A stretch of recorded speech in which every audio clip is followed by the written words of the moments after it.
Lena Carter thought dancing with a stranger would save her pride, until she realized the man holding her hand didn't just command respect, he commanded fear. When her abusive ex-husband confronted them, one quiet word from Adrian Vale made the entire room freeze. She'd asked a stranger to pretend. She hadn't known she'd just claimed the protection of the city's most dangerous crime boss. Now, walking away might be the most dangerous choice of all. If you're ready to witness how one desperate moment can rewrite an entire life, stay with me until the end. Hit that like button and drop a comment telling me what city you're watching from. I want to see how far Lena's story travels. The fluorescent lights of County General Emergency Room had burned the same sickly yellow for 6 years, casting everything in a perpetual state of exhaustion.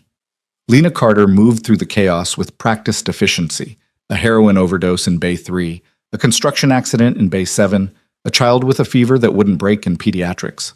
Her scrubs were rumpled from a double shift, her dark hair scraped back in a bun that had started the day neat and now listed to one side, surrendering to gravity and fatigue. She was 32 years old and felt ancient. "Lena, we need you in trauma too," Dr. Rashid called across the unit, his voice carrying that particular edge that meant someone was coding. She was already moving, her body responding before her exhausted mind caught up. This was the rhythm she knew, the only rhythm that made sense anymore. Work demanded everything and asked no questions. Work didn't lie. Work didn't cheat. Work didn't empty your bank account and leave you with nothing but debt and a broken lease. The patient was a teenager, a car accident, bleeding internally. Lena's hands moved with certainty even as her mind drifted to the stack of bills on her kitchen counter, the eviction notice that gave her 30 days, the student loan statements she couldn't bring herself to open. She'd been so close to finishing her degree, to becoming a physician assistant, to having a career instead of just survival. Then Evan had convinced her to put her dreams on hold, to support his business venture, to trust him with everything.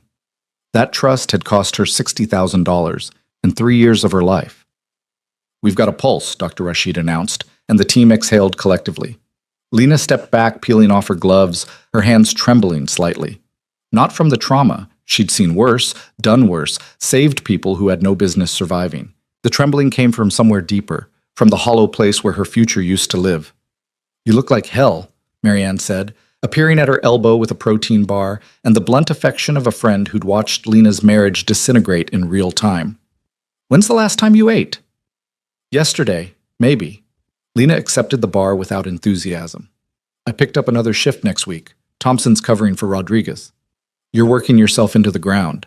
"I'm working myself out of a hole." Lena tore open the wrapper, the chocolate tasting like cardboard in her mouth.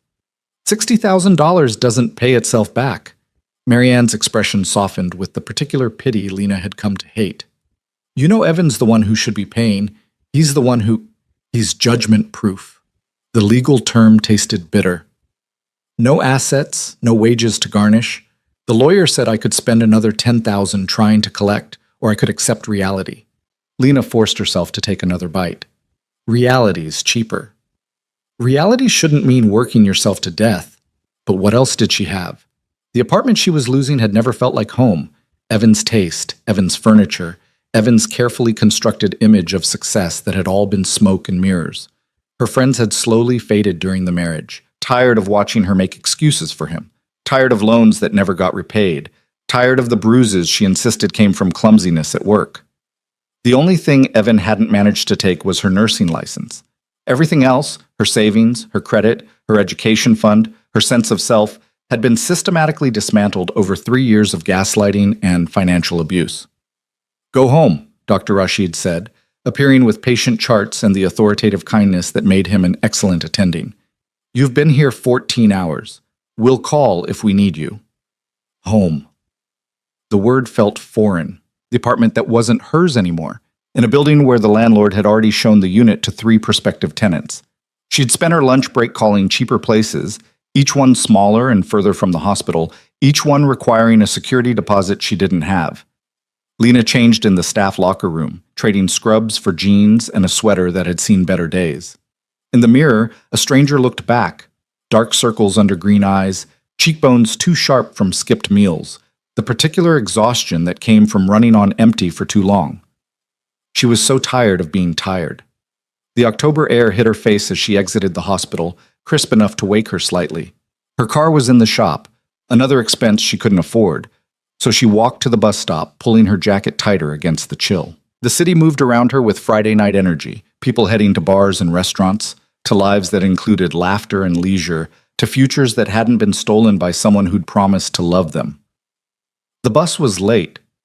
Of course it was. Lena checked her phone, one notification, a reminder that her malpractice insurance payment was due. She opened her banking app and stared at the number that had become grimly familiar. $347. That was what remained of her life savings after Evan had cleaned out their joint account the day before serving her with divorce papers. She should go home, heat up soup, sleep, repeat the cycle tomorrow. Instead, she found herself walking past the bus stop, down 7th Street, toward the part of downtown where lights glowed warmer and music spilled from doorways. She didn't know what she was looking for. Maybe just proof that she was still alive, still capable of feeling something other than exhaustion and shame. The Velvet Room occupied a corner building that had once been a bank, all Art Deco elegance and brass fixtures. Lena had passed it 1,000 times but never gone in. It wasn't her kind of place, too expensive, too sophisticated, too much a reminder of the life Evan had promised and never delivered. Tonight, she walked through the door. The interior was all dark wood and soft lighting, a jazz trio playing something smooth and melancholy in the corner. Well-dressed people clustered at the bar and scattered among intimate tables, their laughter easy, their conversations flowing with the comfort of people who didn't count pennies or lie awake, calculating how many shifts stood between them and homelessness. Lena felt immediately out of place in her faded jeans and discount sweater, but the hostess smiled warmly and directed her toward the bar without judgment. She ordered a vodka tonic, cheaper than wine, stronger than beer, and found an empty stool at the far end where she could watch the room without being noticed. The alcohol burned pleasantly, warming the cold place in her chest. One drink. Just one moment of pretending she was someone else, someone whose life hadn't imploded, someone who belonged in a place like this. That fantasy shattered the moment she saw him. Evan Cole stood near the bar's center, his arm around a woman Lena didn't recognize, younger, blonde, wearing a dress that cost more than Lena's monthly rent. He was laughing at something she'd said, his head thrown back in that performance of joy he'd perfected, the same laugh he'd used when convincing Lena to co-sign his business loans, to put her education on hold, to trust him with everything. The vodka turned to acid in her stomach. He looked good. That was the worst part. He looked healthy and happy, and completely unburdened by the destruction he'd left behind. His suit was new. She recognized the cut, the expensive fabric he'd always coveted but claimed they couldn't afford. His watch caught the light, sleek and silver and probably worth more than the debt he'd left her drowning in. While she worked double shifts and counted pennies, he'd simply moved on. New girl, new life, new performance of the successful man he'd never actually been. Lena's hands shook as she set down her glass. She should leave. Slip out before he noticed her, before this night got any worse. But her body had frozen, every muscle locked in the paralysis of confronting the man who'd stolen her future and felt nothing. Then Evan's eyes found hers across the room. His expression flickered, surprise, irritation, something that might have been guilt if he were capable of it. He whispered something to the blonde, his gaze never leaving Lena's face, and she could read the calculation happening behind his eyes. Would she make a scene? Would she embarrass him in front of his new conquest? The old Lena would have looked away, would have left quietly, ashamed of her own presence in his space. But the old Lena had died somewhere in the rubble of their marriage, and what remained was too tired to care about his comfort. Evan started moving toward her, the blonde trailing behind with an expression of curious concern. Lena's heart hammered against her ribs. She wasn't ready for this confrontation, didn't have the energy for his excuses or his casual cruelty disguised as concern. Her eyes swept the room desperately, looking for an exit, an escape, anything to avoid the humiliation of facing him alone and diminished. That's when she saw the man at the corner table. He sat alone, a tumbler of amber liquid in front of him, his attention on a document he was reading with the kind of focus that suggested he was used to being undisturbed. Dark hair, sharp features, an expensive suit that fit him like it had been created specifically for his frame. There was something about him, a stillness, a contained power, that made the space around him feel different, charged. Lena made a decision born of desperation and vodka and 3 years of being made to feel small. She stood, crossed the room, and stopped at his table. "I need you to pretend to know me," she said, her voice steadier than she felt. Please, just for a few minutes. The man looked up slowly, and Lena's breath caught. His eyes were dark, nearly black in the low light, and they held an intensity that made her want to step back. This was a mistake. She'd picked the wrong stranger, someone dangerous, someone who— Sit down, he said, his voice low and controlled, carrying an accent she couldn't quite place. Not quite American, something European beneath the polish.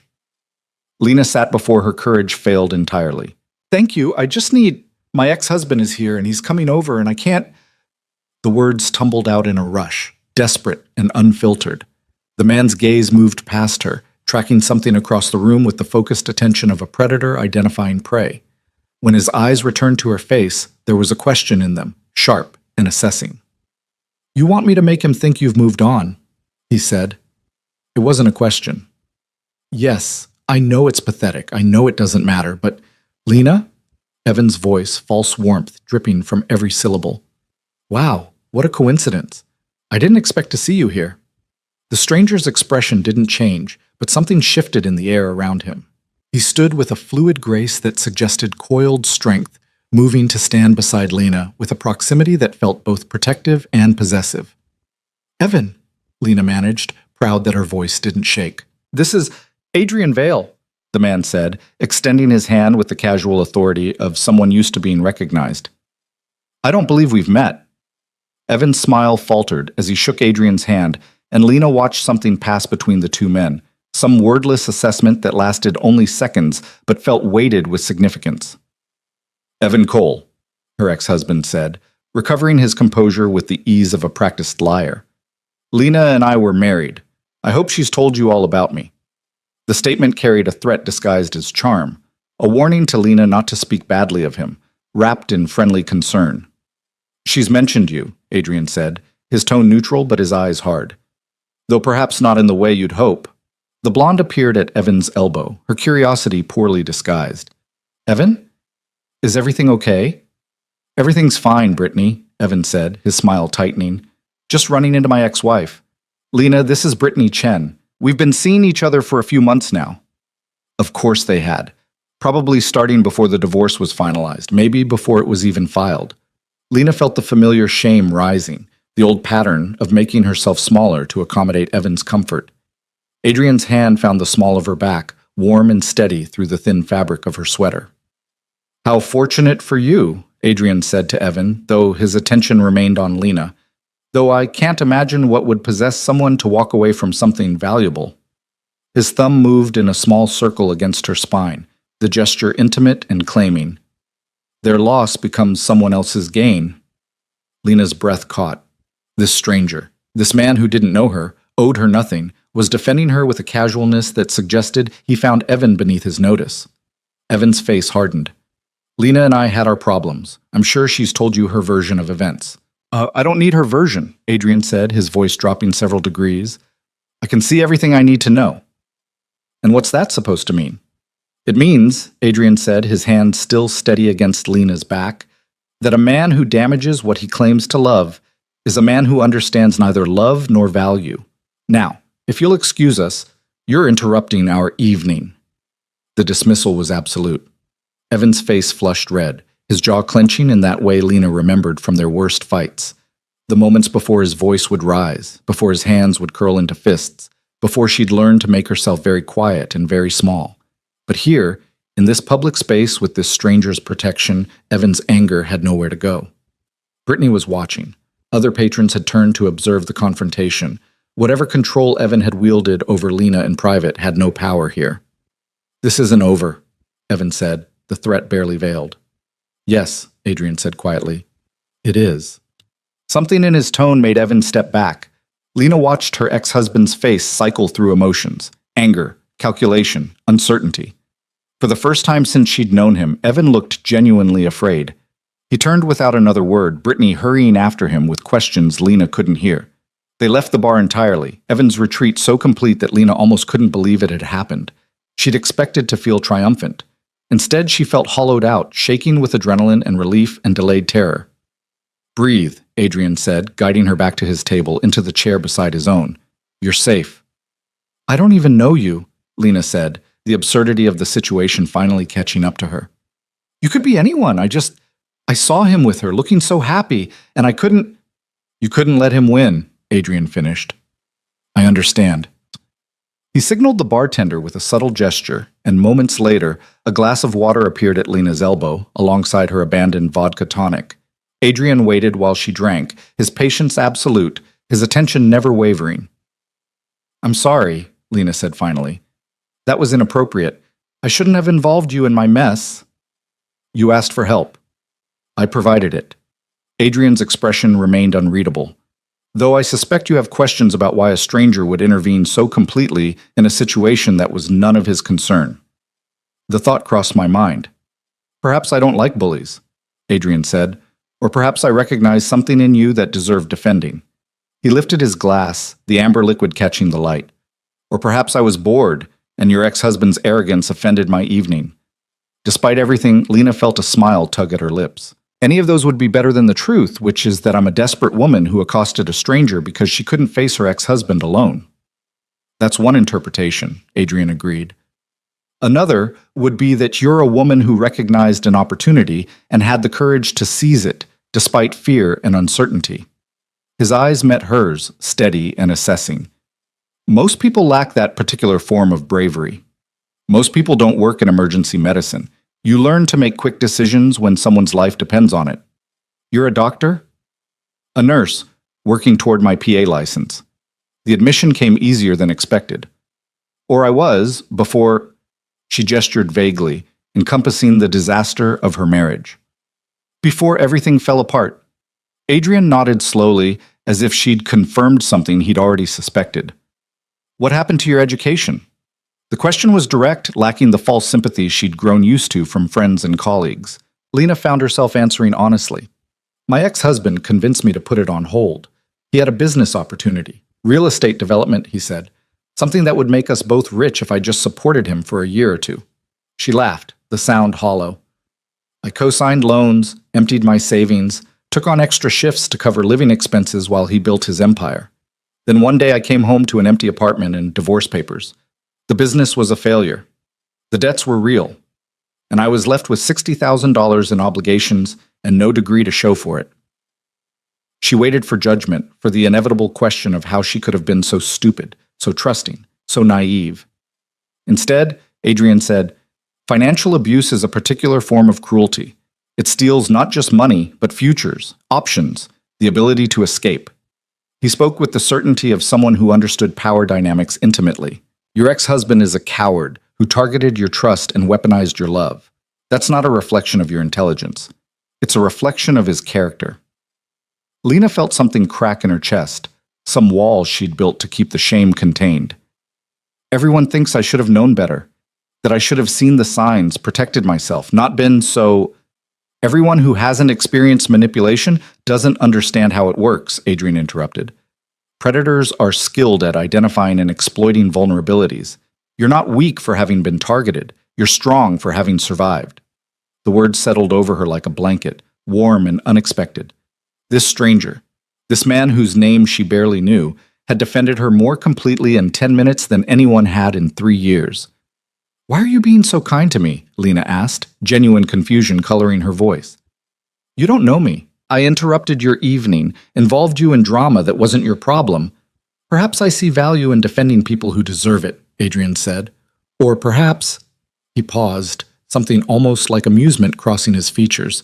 I genuinely disliked your ex-husband and enjoyed watching him retreat. This time, Lena's laugh was genuine. He did run away pretty quickly. He recognized a situation he couldn't control. Adrian's expression turned contemplative.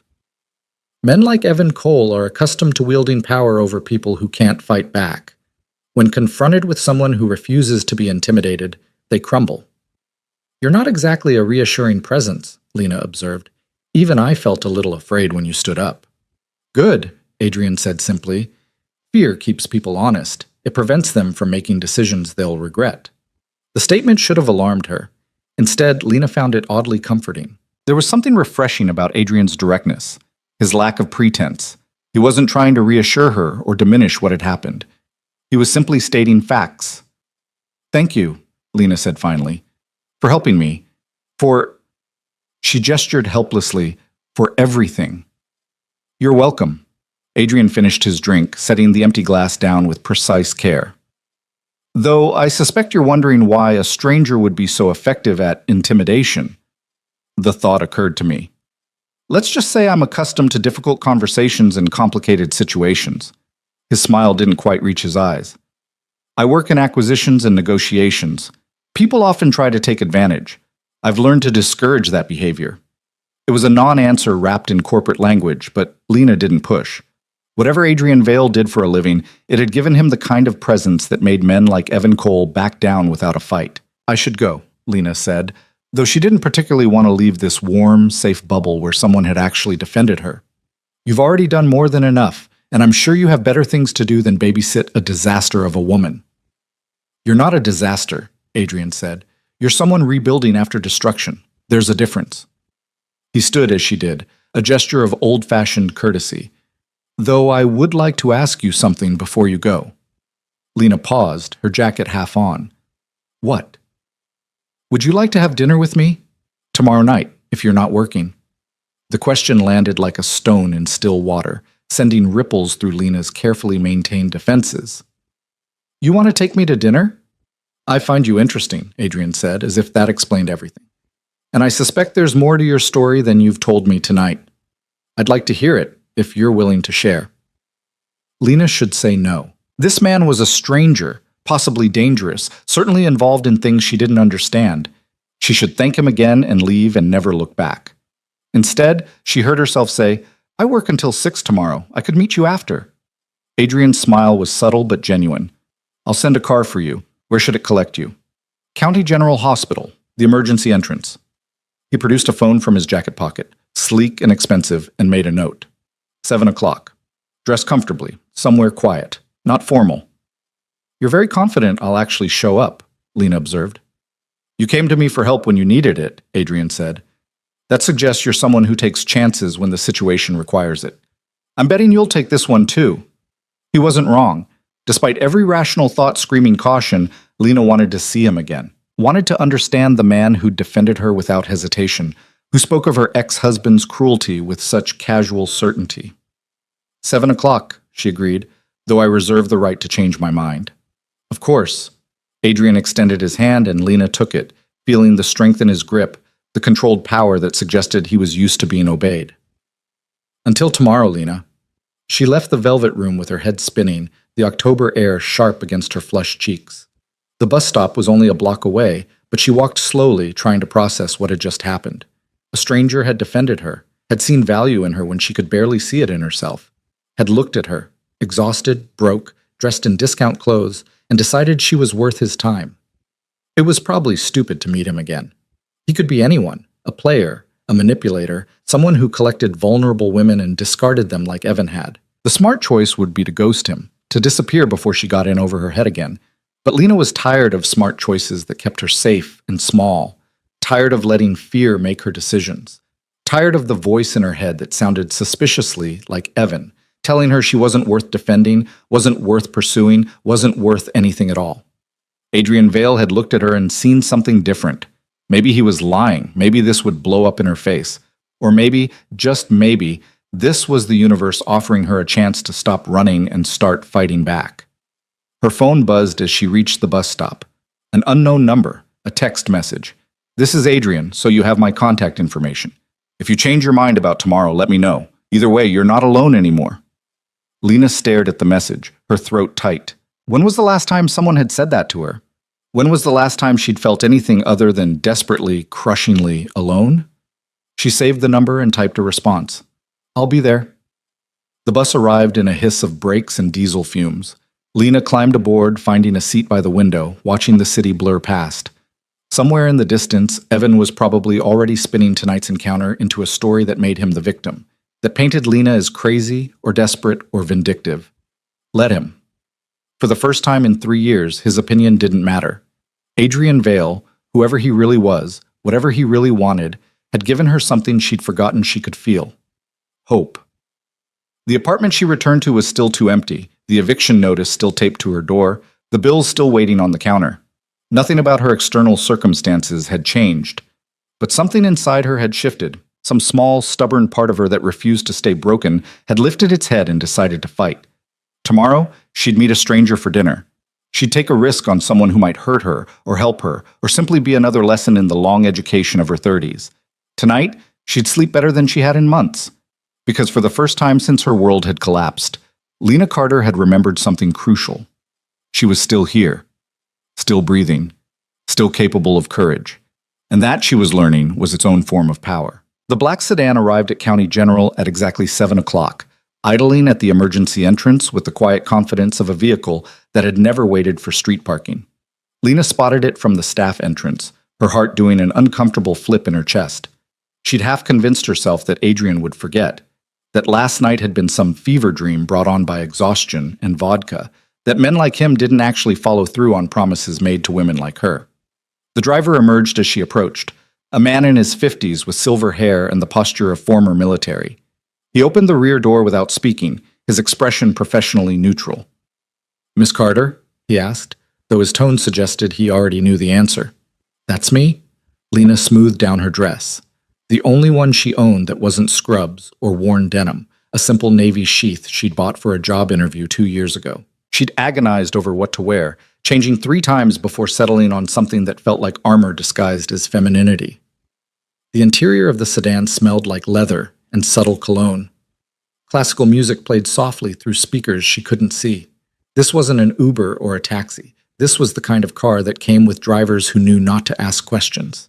They drove through the city as evening settled over downtown, the October sky bleeding orange and purple between buildings.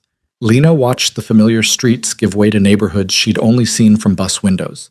Tree-lined avenues with restored brownstones, restaurants with names in French and Italian, the kind of wealth that announced itself through understatement. The car stopped in front of a building that looked like someone's elegant home rather than a restaurant. No sign, no menu posted in the window, just a discreet brass number beside a dark green door. The driver opened her door. "Mister, Vale is waiting inside." Lena's hands trembled slightly as she stepped onto the sidewalk. This was insane. She was walking into a stranger's chosen location, probably an exclusive restaurant she couldn't afford, to have dinner with a man who'd defended her with an intensity that had frightened her ex-husband into retreat. Every self-preservation instinct she'd developed screamed at her to get back in the car and go home. She walked through the green door anyway. The interior was intimate and warm, perhaps a dozen tables, low lighting, the murmur of quiet conversation. A hostess appeared immediately, her smile genuine as she led Lena through the main dining room and into a private area in the back where floor-to-ceiling windows overlooked a small courtyard garden lit with string lights. Adrian Vale stood as she entered, and Lena's breath caught exactly as it had the night before. In the velvet room's dim lighting, she'd registered his presence more than his appearance. Here, in the soft glow of candles and fairy lights, she could see him clearly, the sharp lines of his face, the way his dark suit fit him like a second skin, the controlled power in every movement. "Lena," he said, her name somehow more intimate in his accented voice. "I'm glad you came." "I'm glad I was brave enough," she admitted, accepting the chair he held for her, "though I'm still deciding if this is courage or stupidity." Often the same thing, separated only by outcome. Adrian returned to his own seat with that same fluid grace she'd noticed before. "Would you like wine? The sommelier here is exceptional." "I probably shouldn't," Lena said, then reconsidered. "Actually, yes. I think I need something to steady my nerves." Adrian's smile was subtle but warm. He signaled the sommelier with a gesture so slight Lena almost missed it, then spoke to the man in what sounded like Italian, his accent shifting to accommodate the language with practiced ease. "You speak Italian?" Lena asked when they were alone again. "Italian, French, Russian, some Mandarin." Adrian said it casually, as if multilingualism were as common as knowing how to drive. "My work requires flexibility." "Right, acquisitions and negotiations." Lena accepted the wine glass the sommelier placed before her, something red and probably expensive. "That's what you said last night." "It's what I do, among other things." "You're being deliberately vague." "I'm being appropriately cautious." Adrian lifted his own glass, the wine catching the candlelight. "I don't know you well enough yet to trust you with specifics, and you don't know me well enough to handle them without fear." The honesty was startling. Most men, especially men like Evan, would have lied, would have smoothed over the awkwardness with charm and misdirection. Adrian simply stated the truth and let her decide what to do with it. So we're both taking a risk, Lena said slowly. You're trusting me with enough to be interesting, and I'm trusting you not to be a serial killer. A fair assessment. Adrian's expression turned thoughtful. Though I should clarify, I'm not going to hurt you, Lena. Whatever else I am, whatever I do, you're safe with me. I need you to believe that. Why should I? I don't know you. No, you don't. But you came anyway, which suggests your instincts are telling you something your rational mind is trying to ignore. He set down his wine glass, his attention fully on her face. What do your instincts say about me? Lena considered the question seriously. Her instincts had failed her with Evan. She'd ignored every warning sign, every red flag, convinced that love and trust were the same thing. But this felt different. Adrian wasn't performing charm or making promises. He was simply present, contained, honest about the limits of what he could tell her. My instincts say you're dangerous, she admitted, but not to me, not intentionally. An accurate assessment. Adrian leaned back in his chair, studying her with that same intense focus. I want to know about you, Lena Carter. Not the sanitized version people give to strangers, but the real story. Why emergency medicine? Why did you trust your ex-husband? What are you running from, and what are you running toward?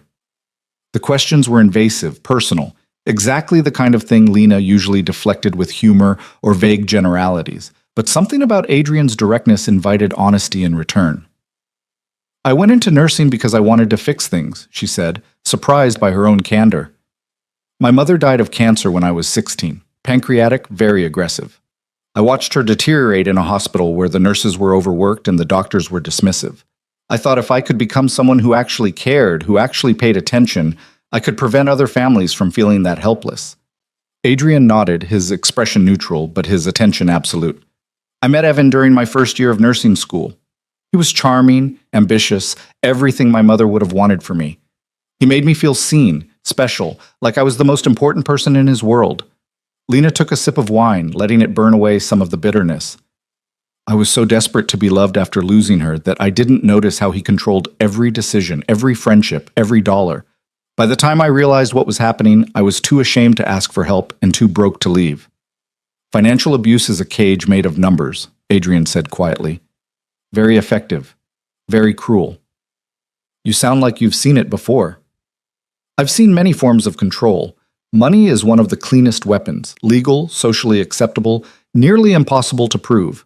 His jaw tightened almost imperceptibly. Your ex-husband knew exactly what he was doing. He did, Lena agreed. And the worst part is that everyone thinks I should have known better, should have protected myself, should have seen through him, should have what? Been psychic? Anticipated manipulation from someone who claimed to love you? Adrian's voice carried an edge now. People who've never experienced systematic abuse have no concept of how it works. They judge from the safety of hindsight and assume they'd be smarter, stronger, more aware. They're wrong. The conviction in his voice made Lena look up sharply. You speak like someone who understands very personally. I understand power dynamics, Adrian said carefully. How they're built, how they're maintained, how they're broken. It's part of what I do. Before Lena could press further, the sommelier returned with their first course, something delicate and artfully arranged that Lena couldn't have named if her life depended on it. She waited until they were alone again before speaking. Your turn, she said, lifting her fork. You know my damage. What's yours? Adrian's smile was sharp and fleeting. I grew up in Belgrade during a very difficult time. My father worked in import-export, a polite term for someone who moved things across borders that governments would prefer remain stationary. He taught me that power isn't about strength. It's about understanding what people want and controlling their access to it. That's a very specific philosophy. It's a very effective one. Adrian ate with the same controlled precision he brought to everything else. My father made enemies. He also made fortunes. When I was 16, those enemies found him. My mother and I survived because we understood the value of being invisible when necessary and dangerous when required. The casual mention of violence, of loss, of survival landed between them like a stone. Lena set down her fork, her appetite momentarily forgotten. I'm sorry, she said, inadequate words for an obvious trauma. Don't be. It taught me valuable lessons about trust, loyalty, and the consequences of weakness. Adrian's expression remained neutral, but something flickered in his dark eyes. I came to America with nothing. I built what I have now through careful observation and strategic action. I don't apologize for my methods, but I also don't pretend they're gentle. What exactly do you do, Adrian? Lena asked, her voice barely above a whisper. He met her gaze directly, and in that moment she saw something predatory and honest. I solve problems for people who can afford my services. Sometimes those problems are financial, bad debts, complicated negotiations, acquisitions that require delicate handling. Sometimes they're more personal, people who need to be convinced to change their behavior, to honor their obligations, to understand that certain actions have certain consequences. You're talking about intimidation. I'm talking about enforcement. Adrian didn't look away, didn't soften the truth. I operate in spaces where the law is slow or ineffective or simply doesn't apply. I make sure people honor their agreements and understand the cost of betrayal. Lena should have been terrified, should have excused herself and left and never looked back. Instead, she found herself leaning forward slightly, her heart racing with something that wasn't entirely fear. Are you telling me you're a criminal? I'm telling you I exist in gray spaces that make morally absolute people uncomfortable. Adrian's smile was cold and knowing. I don't sell drugs, I don't traffic humans, I don't prey on the innocent. But I do enforce consequences when the legal system fails to do so. I make sure debts are paid, promises are kept, and predators understand there are bigger predators in the ecosystem. Like my ex-husband, Lena said slowly, understanding dawning. When you confronted him last night, he recognized something in me that frightened him more than the law ever could, Adrian finished. Men like Evan Cole understand power. They wield it against the vulnerable and retreat from anyone who matches their strength. I matched it and exceeded it. He won't bother you again. How can you be sure? Because I made certain things very clear before you arrived tonight. Adrian's tone remained conversational, but his eyes had gone cold. Your ex-husband received a visit from an associate of mine. He was shown documentation of every fraudulent transaction, every forged signature, every legal liability he's accumulated. He was given a choice: return what he stole from you and disappear from your life entirely, or face consequences that would make prison look merciful. Lena's hands had started shaking. She set down her wine glass before she dropped it. You investigated him? In less than 24 hours? I have resources. Adrian said it simply, as if comprehensive background checks and intimidation were perfectly normal responses to a stranger's problem. Your ex-husband is exactly what I suspected: a coward and a con artist who's left a trail of victims across 3 states. He's currently living off his new girlfriend's money while dodging creditors and avoiding tax obligations. He won't risk exposure for the sake of continuing to harass you. Adrian, Lena's voice cracked. You didn't have to do that. I know. I wanted to. He reached across the table, his hand covering hers with unexpected gentleness.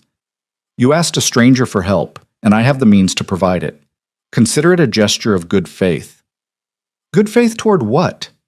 Toward whatever this becomes. Adrian's thumb brushed across her knuckles, the touch sending electricity up her arm. I'm interested in you, Lena. Not because you're broken or vulnerable or need rescuing. I'm interested because you walked up to a stranger in a moment of desperation and had the courage to ask for exactly what you needed. That kind of clarity is rare. Lena's throat felt tight. You barely know me. I know you're a nurse who works double shifts to pay debts that aren't yours. I know you've been systematically stripped of resources and dignity, but still show up to save lives every day. I know you put your education on hold to support someone else's dreams and lost everything when those dreams were revealed as lies. Adrian's grip on her hand tightened slightly. I know you're stronger than you believe and more valuable than you've been taught to think. Stop, Lena whispered. Please, I can't. Can't what? Accept that someone sees you clearly? That someone thinks you deserve better than what you've been given? Adrian released her hand but didn't look away. I'm not your ex-husband, Lena. I'm not going to lie to you or manipulate you or pretend to be something I'm not. I'm dangerous and morally complicated, and I operate outside the boundaries most people find comfortable. But I'm honest about it. That's the difference. Why me? The question burst out of Lena before she could stop it. Why go to all this trouble for someone you met yesterday?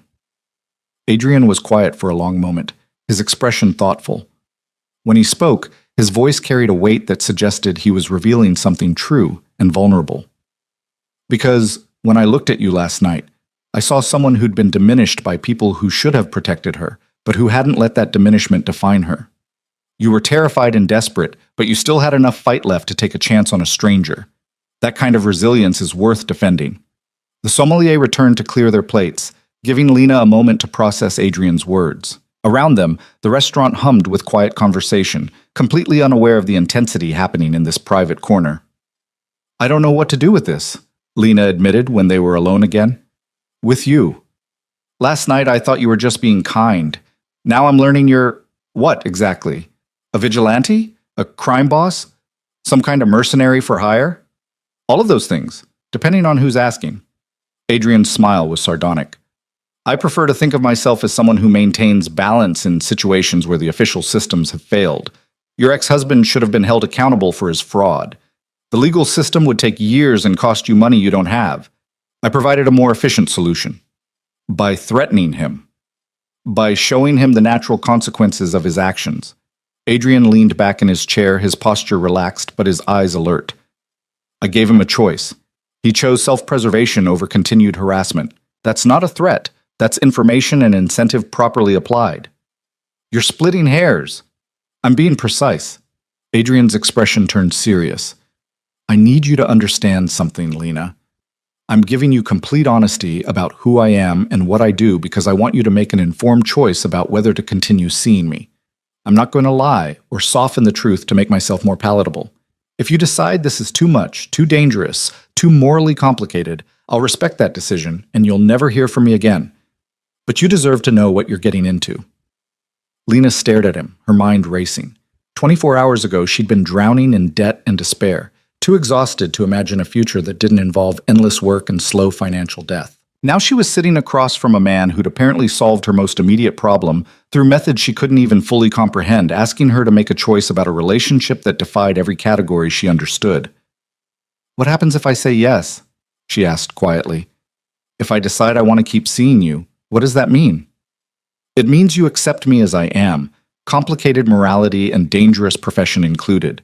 It means you trust me to protect you while you rebuild your life. It means you give me the same honesty I'm giving you. Adrian's gaze held hers steadily. It also means you accept certain realities about my world. There will be times I can't tell you where I'm going or what I'm doing. There will be situations that require discretion and trust without explanation. There will be dangers you'll need to accept without fully understanding them. That sounds like exactly the kind of relationship I just escaped. The difference is that Evan controlled you through lies and manipulation. I'm asking you to trust me while maintaining your complete autonomy. Adrian's voice was firm. I will never ask you to compromise your values or do anything that makes you uncomfortable. I will never take your money or control your choices or diminish your independence. What I'm offering is partnership with someone who has the resources and willingness to support your goals while pursuing my own. And what are your goals? Right now, to see you smile without sadness behind it, to watch you finish your education and become the physician assistant you were meant to be, to make sure you never again feel powerless in the face of someone else's cruelty. Adrian's expression softened almost imperceptibly. Beyond that, I'm interested in seeing where this goes. No expectations, no demands, just possibility.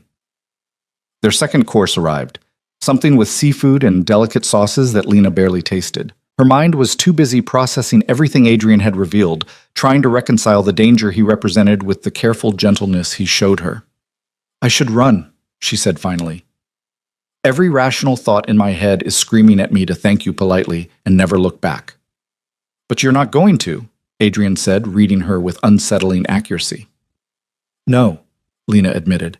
I'm not. And I don't know if that makes me brave or stupid or just so desperate for someone to actually see me that I'm willing to ignore every red flag. Perhaps it makes you human. Adrian reached across the table again, this time waiting until she placed her hand in his. We're all making choices with incomplete information, Lena. The question isn't whether the choice is risky. All meaningful choices are. The question is whether the potential reward justifies the risk. And what's the reward here? For you? Someone who will defend you without reservation, support your ambitions without resentment, and treat you like you're valuable because you are. His thumb traced circles on her palm. For me, someone who sees my truth and doesn't run. Someone strong enough to meet me as an equal rather than a victim or an enemy. Someone worth the considerable effort I'm willing to invest. Lena felt tears threatening and blinked them back furiously. She'd spent 3 years with someone who'd made her feel worthless, who'd systematically destroyed her confidence and independence. Now a stranger was telling her she was valuable, worth defending, worth investing in, and backing up those words with actions that terrified and moved her in equal measure. "I'm not strong," she whispered. "I'm barely holding it together. You're working double shifts while drowning in debt you didn't create. You show up every day to save lives while your own life is falling apart. You had the courage to ask for help when you needed it, and the strength to accept it when it was offered." Adrian's grip on her hand tightened. "That's not weakness, Lena. That's survival. And survival is its own form of strength." They finished dinner in a silence that felt companionable rather than awkward, both processing the weight of what had been revealed and decided. The sommelier brought coffee and something chocolate that melted on Lena's tongue, rich and bittersweet. "I want to show you something," Adrian said as they left the restaurant. "If you're willing." The sedan was waiting, the same driver holding the door with the same professional discretion. They drove through the city as night deepened, heading toward the waterfront where old warehouses had been converted into expensive lofts and exclusive clubs. They stopped in front of a building that looked industrial from the outside, brick and steel, no obvious entrance. Adrian led her through a side door that required a key card, up an elevator that moved with expensive silence, into a space that took Lena's breath away. The loft was massive, floor-to-ceiling windows overlooking the river, exposed brick and polished concrete, furniture that looked both comfortable and prohibitively expensive. Art hung on the walls, pieces Lena suspected were originals, though she couldn't have named the artists. "This is your home?" she asked, turning slowly to take it all in. "One of them." Adrian moved to the windows, his silhouette dark against the city lights. "I want you to see where I live, how I exist. No secrets, no pretense. This is what accepting me means." Lena joined him at the window, looking out over the river where boats moved like distant stars. The view alone probably cost more than she'd make in 5 years. The entire space spoke of wealth and power, and a life so far removed from her own that they might as well be different species. "I don't belong here," she said quietly. "You belong wherever you choose to be." Adrian turned to face her, backlit by the city. "I'm not asking you to move in or change who you are. I'm showing you that I'm real, that what I'm offering is substantial, that this isn't a fantasy that evaporates when the sun comes up." Lena looked around the loft again, trying to imagine herself in this space, in this life. It felt impossible and terrifying, and somehow exactly right. "What now?" she asked. "Now I take you home," Adrian said simply. "We don't rush this, Lena. You need time to think, to process, to decide if what I'm offering is something you want. Take a week. Think about everything I've told you. If you decide this is too much, send me a message and I'll respect your choice completely. If you decide you want to continue, we'll figure out what that looks like together." "A week," Lena repeated. "A week." Adrian stepped closer, his hand lifting to cup her cheek with surprising tenderness. "Whatever you decide, know this: you deserve better than what you've been given.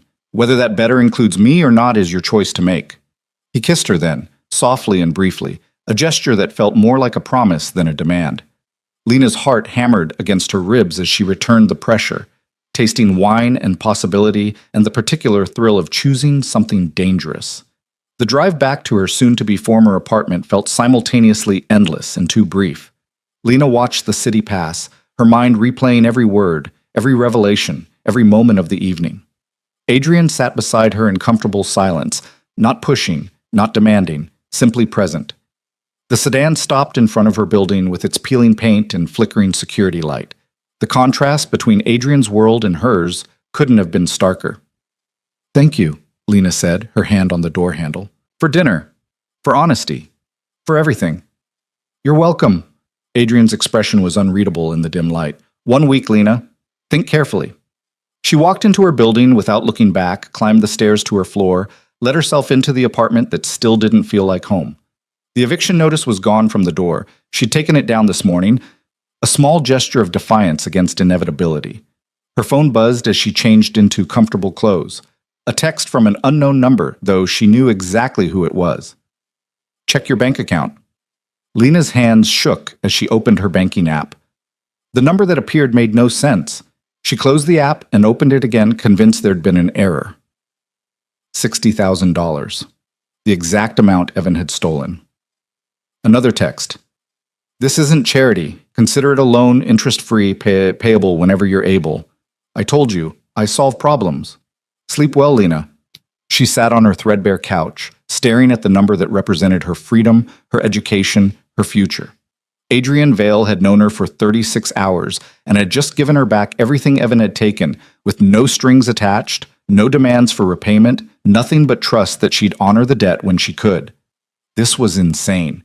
Accepting this money from a man who'd admitted to being a criminal, who solved problems through intimidation and force, who existed in moral gray spaces that most people avoided. She should transfer it back immediately, should run far and fast from whatever this was becoming. Instead, Lena lay in bed and thought about Adrian's hand on hers, his absolute certainty that she was worth defending, his complete honesty about the danger he represented. She thought about the way he'd looked at her, not with pity or condescension, but with recognition, like he saw someone equal and valuable and worth the considerable effort he was investing. 1 week to decide if she was brave enough to choose possibility over safety, to trust someone who'd earned it through action rather than pretty words, to believe that maybe, just maybe, she deserved exactly what he was offering. Lena fell asleep with her phone in her hand, and hope, fragile and terrifying, taking root in her chest. The morning after Adrian's revelation, Lena woke to sunlight streaming through her apartment window and the surreal certainty that her life had fundamentally changed. The $60,000 still sat in her account. She'd checked 3 times before getting out of bed, half convinced it would disappear like a dream. But the number remained, solid and real, representing freedom she'd thought lost forever. She called the hospital administrator before her shift started, her voice steady despite the nervousness fluttering in her chest. I need to discuss my student loan deferment, she told Mrs. Patterson, the woman who handled educational benefits. I'm ready to resume my PA program. The conversation that followed felt like stepping back into a life she'd abandoned. Yes, her academic standing was still good. Yes, the program would accept her return for the spring semester. Yes, she could apply the hospital's tuition assistance now that she was financially stable enough to cover the remaining costs. Financially stable. The phrase felt foreign in her mouth, borrowed from a version of herself she barely remembered. Her shift passed in the usual chaos of emergency medicine. A car accident victim, a child with a broken arm, an elderly man having a heart attack. Lena moved through it all with practiced efficiency, but her mind kept drifting to Adrian's words, to the weight of the choice she needed to make. 1 week to decide if she was brave enough to accept what he was offering. Marianne caught her during their lunch break, her expression knowing.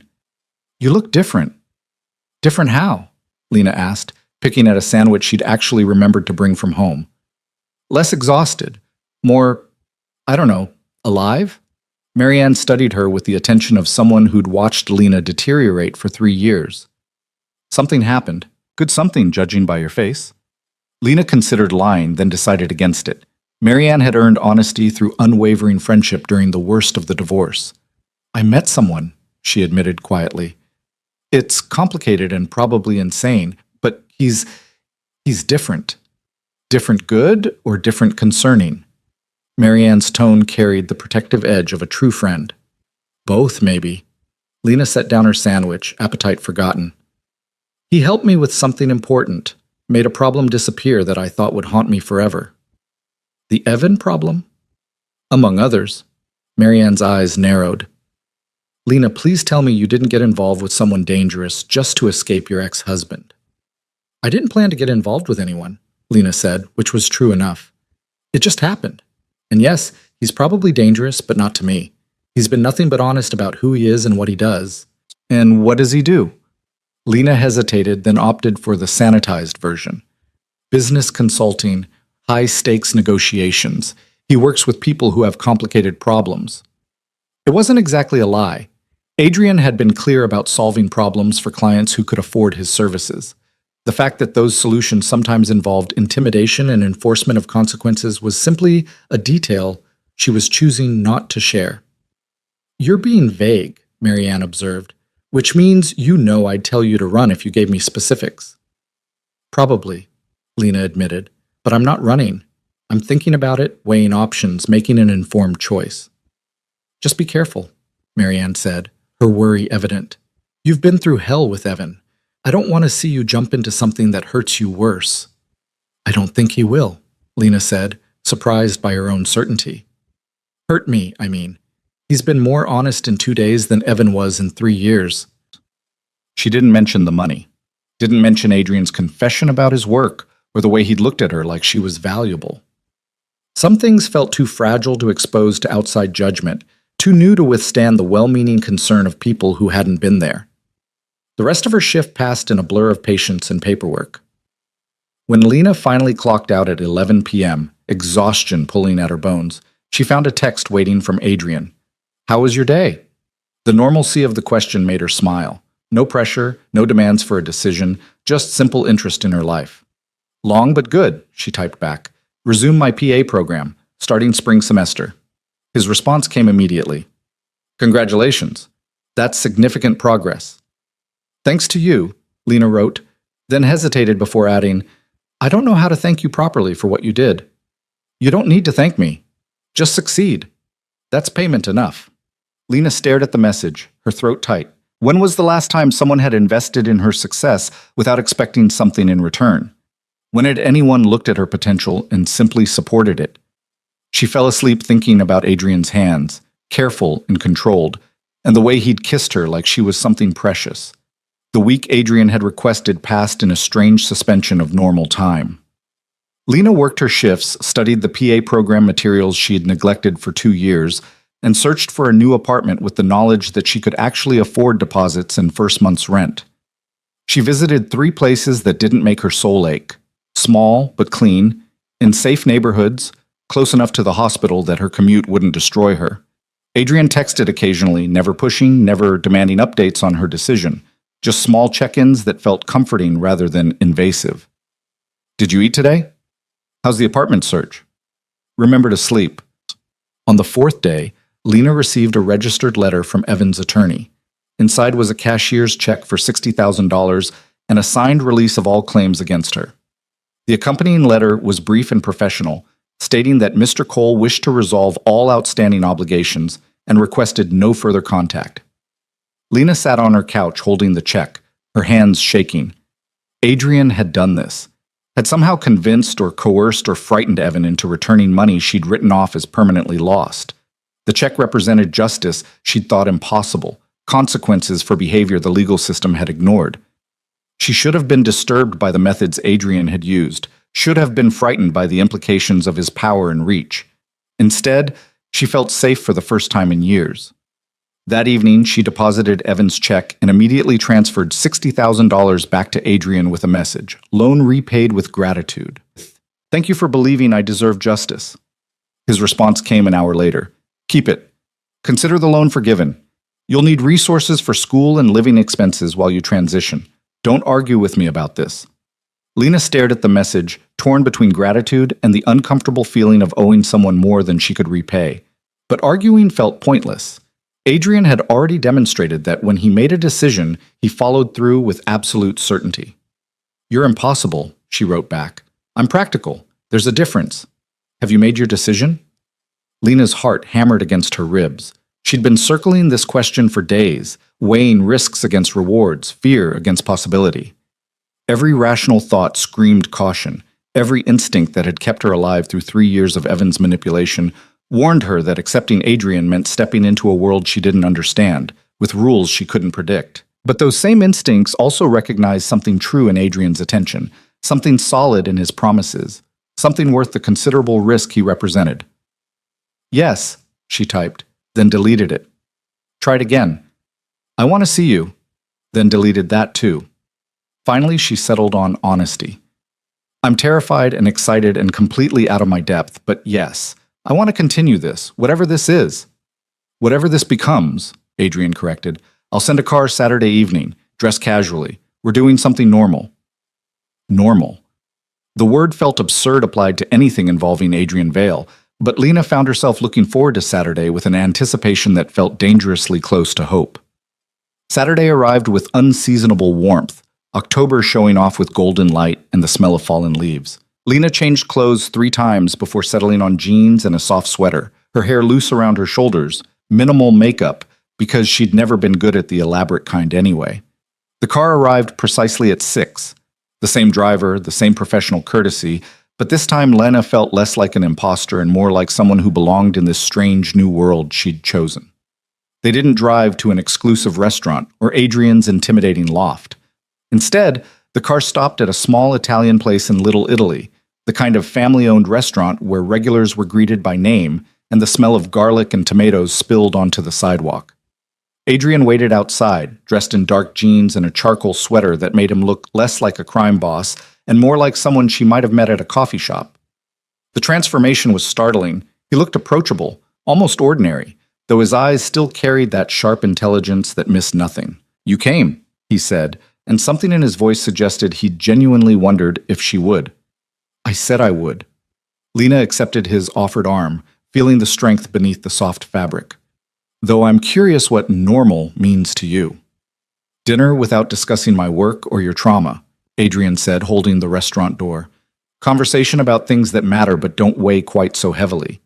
Getting to know each other beyond crisis and consequence." The restaurant interior was warm and crowded, families and couples occupying red vinyl booths while Italian pop music played softly in the background. An older woman emerged from the kitchen, her face lighting up when she saw Adrian. "Adrian, troppo tempo." She embraced him with the familiarity of genuine affection, speaking rapid Italian that Lena couldn't follow. Adrian responded in kind, his accent perfect, his smile warmer than Lena had seen before. When the conversation paused, he switched to English. "Mama Rosa, this is Lena Carter, Lena Rosa Ferrara. She's been feeding me since I first came to this city." "Any friend of Adrian's," Rosa said, her English heavily accented but clear, "is family here. Come, come, I have the perfect table."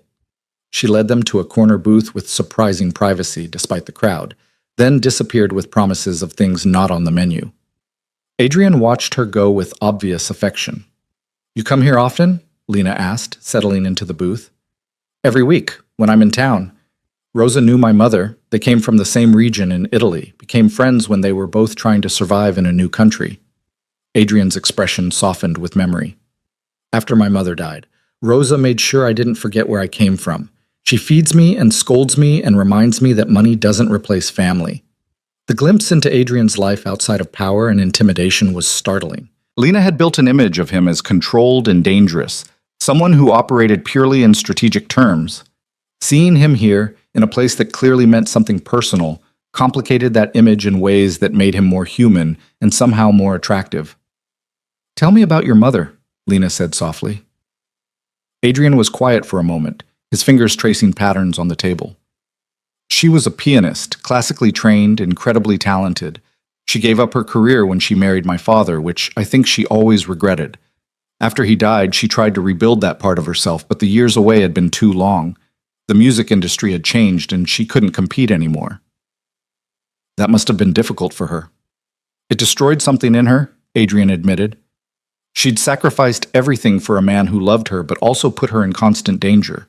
When he was killed, she was left with nothing but memories and a son who reminded her of everything she'd lost. She died when I was 19, heart attack, officially, though I've always suspected it was more complicated than that."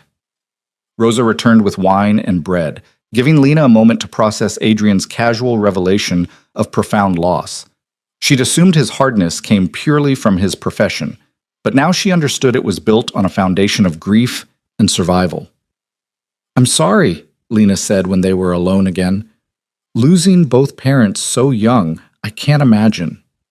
"You lost your mother young too," Adrian reminded her. "Grief is grief, regardless of age. It shapes us whether we want it to or not." "It does," Lena agreed, accepting the wine Rosa had poured. "I think losing my mom is part of why I stayed with Evan as long as I did. I was so desperate to build a family again, to have someone who chose me, that I ignored every warning sign. And now? Now I'm learning that family isn't always blood or marriage. Sometimes it's the people who show up when you need them, who defend you without being asked, who invest in your future without expecting ownership of it." She met Adrian's gaze directly. "Sometimes it's someone you barely know, but who sees you more clearly than people who've known you for years." Adrian's expression shifted, something warm and vulnerable flickering across his features before his usual control reasserted itself. "You're making this very difficult for me." "What do you mean?" I told myself I'd keep this casual. No pressure, no expectations, just possibility. His hand crossed the table, fingers intertwining with hers. But you keep surprising me with your honesty and strength, and I'm finding it increasingly difficult to maintain appropriate distance. Lena's heart raced at the admission. Maybe appropriate distance isn't what either of us needs. Maybe not, Adrian agreed. But I need you to understand something, Lena. Getting closer to me means accepting risks you can't fully anticipate. My world isn't safe or predictable. There are people who would hurt you simply because you matter to me. There are situations where I won't be able to protect you the way I'd want to. There are moral compromises that will make you question whether I'm worth the cost. You're trying to scare me away. I'm trying to be honest about what staying means. Adrian's grip on her hand tightened. I want you. I want to watch you finish your education and build your career and become everything Evan tried to prevent.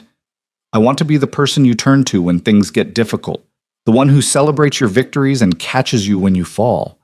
But I can't be those things if you're not fully committed to accepting all of me, the dangerous parts, the morally complicated parts, the parts that will test your comfort and challenge your ethics.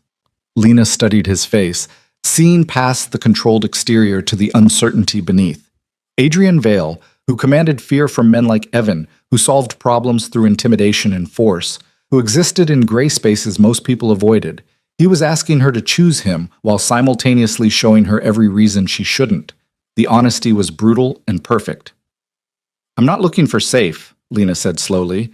Safe left me drowning in debt and working myself to death. Safe was a marriage to someone who seemed perfect and turned out to be poison. I'm not naive enough to think this will be easy, Adrian, but I'm also not scared enough to walk away from something that feels more real than anything I've experienced in years. You're sure? I'm terrified, Lena corrected. But yes, I'm sure. I choose this. I choose you, complications and danger and moral ambiguity included. Adrian's smile was slow and genuine, transforming his face into something almost boyish. Then we're doing this properly. No half measures, no holding back.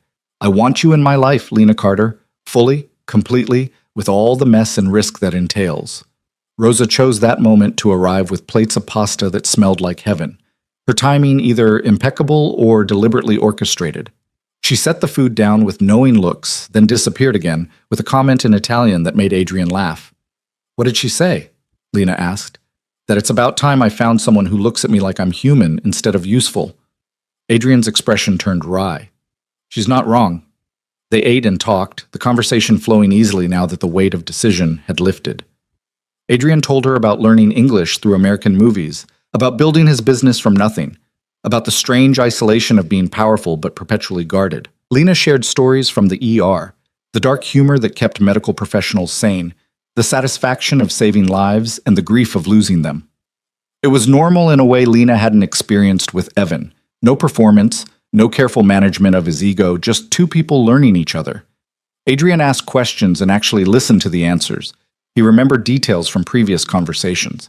He treated her knowledge and experience as valuable rather than threatening. When Rosa brought dessert, tiramisu that melted on Lena's tongue, Adrian's phone buzzed with a text that made his expression harden. I need to handle something, he said, his tone apologetic. It's not urgent, but it is time-sensitive. I'm sorry. Work? Lena asked, though she already knew the answer. The complicated kind. Adrian's jaw tightened. A client has a problem that requires my immediate attention. I'd like to finish our evening, but some things can't wait, Lena finished. I understand. I work in emergency medicine, remember? I know about situations that demand immediate response.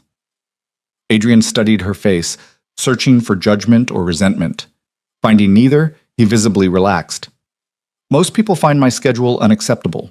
The unpredictability, the sudden disappearances, the inability to explain where I'm going or why. I'm not most people, Lena reminded him. And you promised honesty, not convenience. Handle your situation. I'll get myself home. The car will take you, Adrian said immediately. And Lena, he caught her hand before she could slide out of the booth. Thank you for understanding what this costs me. Leaving you tonight when I'd rather stay. The vulnerability in his admission made Lena's chest ache. She leaned across the table and kissed him, brief but intentional, tasting coffee and chocolate and promise. Go do what you need to do, she said against his lips. I'll be here when you're finished. Adrian's answering smile was worth the disappointment of their evening ending early. He walked her to the car, pressed another kiss to her forehead, then disappeared into the October night with the focused purpose of someone walking into danger.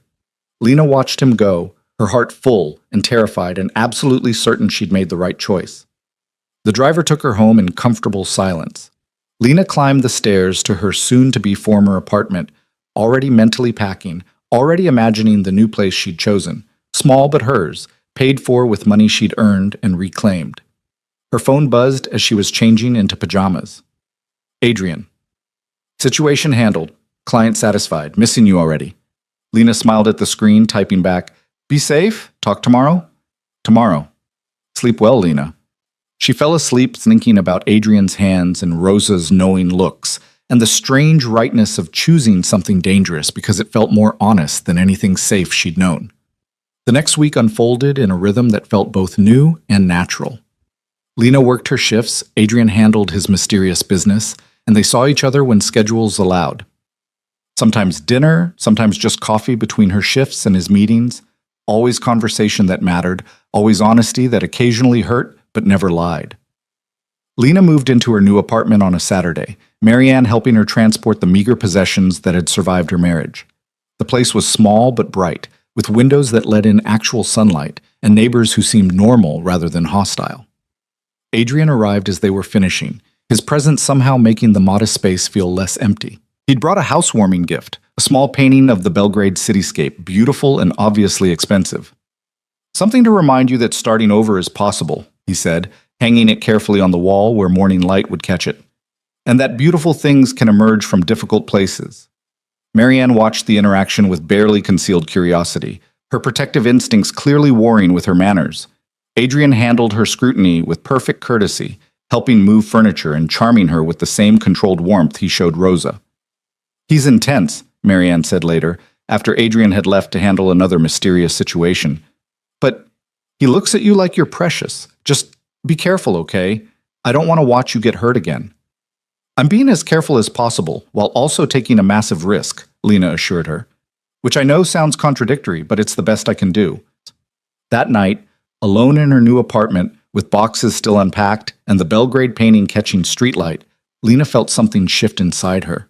This space was hers, chosen by her, paid for with money she'd earned and reclaimed, filled with possibilities she was building rather than inheriting.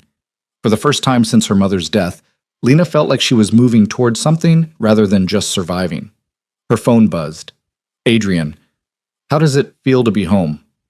Like starting over, Lena wrote back. Like maybe I can build something worth keeping this time. You already are, Adrian responded. I'm watching you do it, and it's remarkable.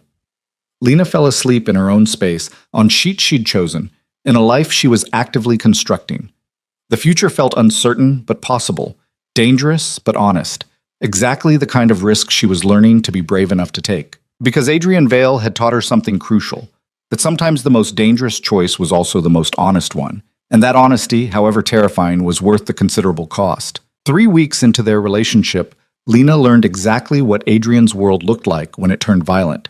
She was leaving the hospital after a particularly brutal shift, a multi-car pileup that had filled every trauma bay and cost 2 lives despite their best efforts.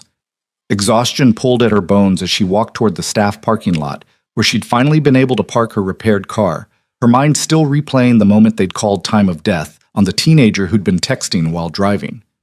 The parking lot was poorly lit, something the hospital administration kept promising to fix but never did. Lena's footsteps echoed against concrete as she fumbled for her keys, her attention divided between her bag and the distant glow of her car. She didn't notice the figure until he stepped directly into her path. Evan. Lena's heart stopped, then lurched into panicked overdrive. Her ex-husband looked worse than when she'd seen him at the Velvet Room. Thinner, harder, with a desperate edge that made her instinctively step backward. We need to talk, Evan said, his voice carrying that false reasonableness she remembered from their worst fights. We have nothing to discuss. Lena kept her tone steady, despite the fear clawing up her throat. Your lawyer sent the settlement. We're done. Done? Evan laughed, the sound bitter and unhinged. You think you can just destroy my life and walk away? You sent some thug to threaten me, took money I needed, ruined my reputation with Brittany. You destroyed your own life, Lena interrupted, her anger momentarily overwhelming her fear. I didn't send anyone anywhere. You stole from me, Evan. You committed fraud. Whatever consequences you're facing, you earned them. Liar. Evan moved closer and Lena could smell alcohol on his breath, see the manic glitter in his eyes. You got your rich boyfriend to intimidate me, to force me to give back money that was rightfully mine. Money you stole from joint accounts after emptying my savings, Lena shot back. Money from loans you took out using my credit. You're lucky all you had to do was return it. Evan's hand shot out, grabbing her arm with bruising force. You always were an ungrateful bitch. I gave you everything, and this is how you repay me? Lena tried to pull away, her nurse's training kicking in as she calculated escape routes and potential weapons. Her phone was in her bag, her car keys pressed between her fingers in a makeshift defense. The parking lot was empty, the hospital security station too far away to hear if she screamed. Let go of me, she said, her voice dropping into the calm firmness she used with aggressive patience. Right now, Evan, before you do something you can't take back. Something I can't take back? Evan's laugh was ugly. You've already taken everything from me. My business partner dropped me after your boyfriend's goons started asking questions. Brittany left when she found out about the debts. I'm facing fraud charges because of documentation your people provided to the police. You want to talk about things you can't take back? His grip tightened, and Lena felt genuine fear crystallize in her chest. This wasn't the Evan she'd married, charming and manipulative, but ultimately controlled.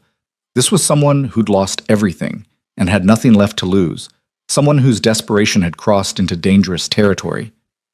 This isn't about me, Lena said, still trying to de-escalate. This is about choices you made, consequences you created. Let me go, and we can both walk away from this. Walk away? Evan jerked her closer, his face inches from hers. I don't think so. You're going to call off your boyfriend. You're going to tell whoever you hired to back off. You're going to fix what you broke, or I swear, you'll what? The voice came from behind Evan, cold and absolutely controlled. Threaten her? Hurt her? Make the situation considerably worse for yourself? Adrian materialized from the shadows like something conjured, his presence filling the parking lot with sudden tension. He wore dark clothes and an expression that made Lena's blood run cold despite knowing she was safe. Evan released her immediately, stumbling backward. This is a private conversation. This is assault, Adrian corrected, moving to stand between Lena and her ex-husband with deliberate precision. In a hospital parking lot captured on security cameras, witnessed by multiple people who are currently watching from various locations. You've made several poor choices tonight, Evan. Don't compound them. I wasn't going to hurt her, Evan said, but his voice shook. I just wanted to talk. You grabbed her hard enough to leave bruises. You cornered her in an isolated location. You made threats while clearly intoxicated. Adrian's tone remained conversational, but something predatory flickered in his eyes. These aren't the actions of someone who wants to talk. These are the actions of someone who's lost control. Lena pressed against her car, her heart hammering as she watched Adrian position himself like a barrier between her and danger. She should feel frightened by the violence implicit in his stance, should be disturbed by the cold calculation in his voice. Instead, she felt protected in a way she'd never experienced with Evan. You don't understand, Evan said, desperation bleeding through his anger. She ruined everything. I had a good thing with Brittany, a chance to rebuild, and her people destroyed it all. Your own actions destroyed it, Adrian interrupted. The fraud, the theft, the pattern of financial abuse across multiple relationships. Lena didn't create those circumstances. She simply stopped protecting you from the consequences. I could go to the police, Evan threatened.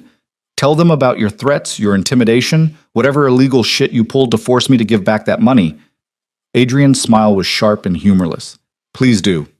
I'd love to explain to law enforcement exactly how I helped a fraud victim recover stolen funds from her abusive ex-husband. I have excellent documentation, bank records, forged signatures, testimony from your previous victims. Would you like me to share all of that with the district attorney? Because I assure you that conversation won't end the way you're hoping. Evan's face cycled through emotions: anger, fear, calculation, defeat. Lena watched her ex-husband realize he'd badly miscalculated, had approached her thinking he still held some power over her life, only to discover he had none.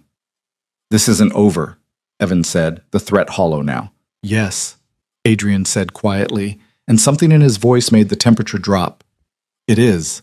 You will leave this parking lot and never approach Lena again. You will not call her, text her, or attempt any form of contact. You will not speak about her to mutual acquaintances or try to damage her professionally. You will disappear from her life completely and permanently. And if I don't, then I will stop being merciful. Adrian took a single step forward, and Evan flinched. The documentation I have on your activities could put you in prison for 5 to 7 years. The people you owe money to would be very interested to learn your current location. Your new employer would be fascinated to discover the embezzlement charges from your previous position. I've been kind, Evan. I've given you chances to walk away. Don't mistake that kindness for weakness. Lena had never seen someone deflate quite so completely. Evan looked at Adrian, then at her, and whatever he saw in their faces killed his remaining bravado. I just wanted what was mine, he said, the fight draining out of him. You wanted what you could take, Adrian corrected. There's a difference. Now leave, before I change my mind about letting you walk away. Evan left, his departure hurried and graceless, disappearing into the night like the coward he'd always been. Lena sagged against her car, adrenaline crash hitting her with physical force. Adrian was there immediately, his hands gentle on her shoulders despite the violence that had been implicit in his stance moments before. Are you hurt? Did he injure you? I'm fine, Lena managed, though her voice shook. Just scared. How were you here? I've had someone watching you, Adrian admitted, his tone matter-of-fact. After Evan received the settlement, I suspected he might try something desperate. Marcus has been keeping an eye on you during vulnerable times, arriving and leaving work, walking alone at night. He called me when Evan entered the parking lot. Lena should have been disturbed by the revelation that she'd been under surveillance without her knowledge. Instead, she felt overwhelming relief that Adrian's caution had proven justified. He was drunk, she said, her hands trembling as reaction set in. Angrier than I've ever seen him. For a moment, I really thought he might. I know. Adrian pulled her into his arms, his embrace solid and grounding. But he didn't, and he won't. I promise you, Lena, he will never touch you again. You can't promise that, Lena said against his chest. You can't be everywhere. I can make the consequences of trying so severe that he'd rather disappear than risk facing them. Adrian's voice carried absolute certainty. And I can make sure you're never vulnerable to him again. Will you trust me to do that? Lena pulled back enough to see his face, searching for any hint of the cold predator who'd confronted Evan. She found only concern and carefully controlled anger on her behalf. I trust you, she said, meaning it completely.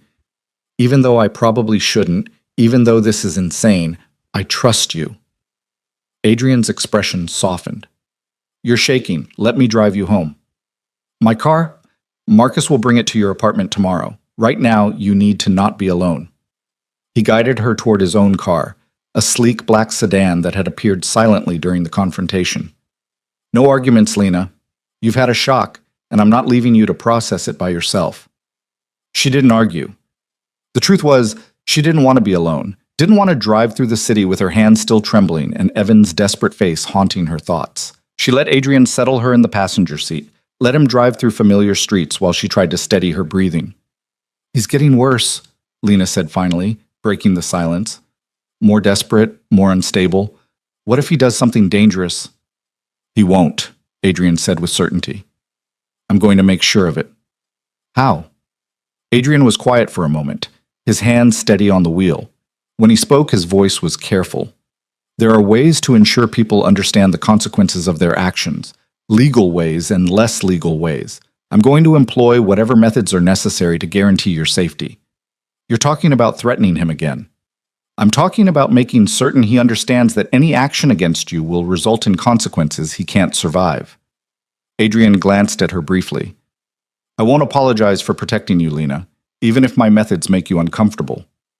They don't, Lena admitted, and realized it was true. Make me uncomfortable, I mean. They should, probably. I should be horrified that you're willing to use violence or intimidation on my behalf.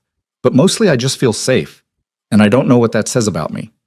It says you understand that sometimes the world requires people willing to enforce consequences when the official systems fail, Adrian said. Your ex-husband has been abusing women for years, stealing from them, destroying their credit and their futures. The legal system has barely touched him. Someone needed to make him stop.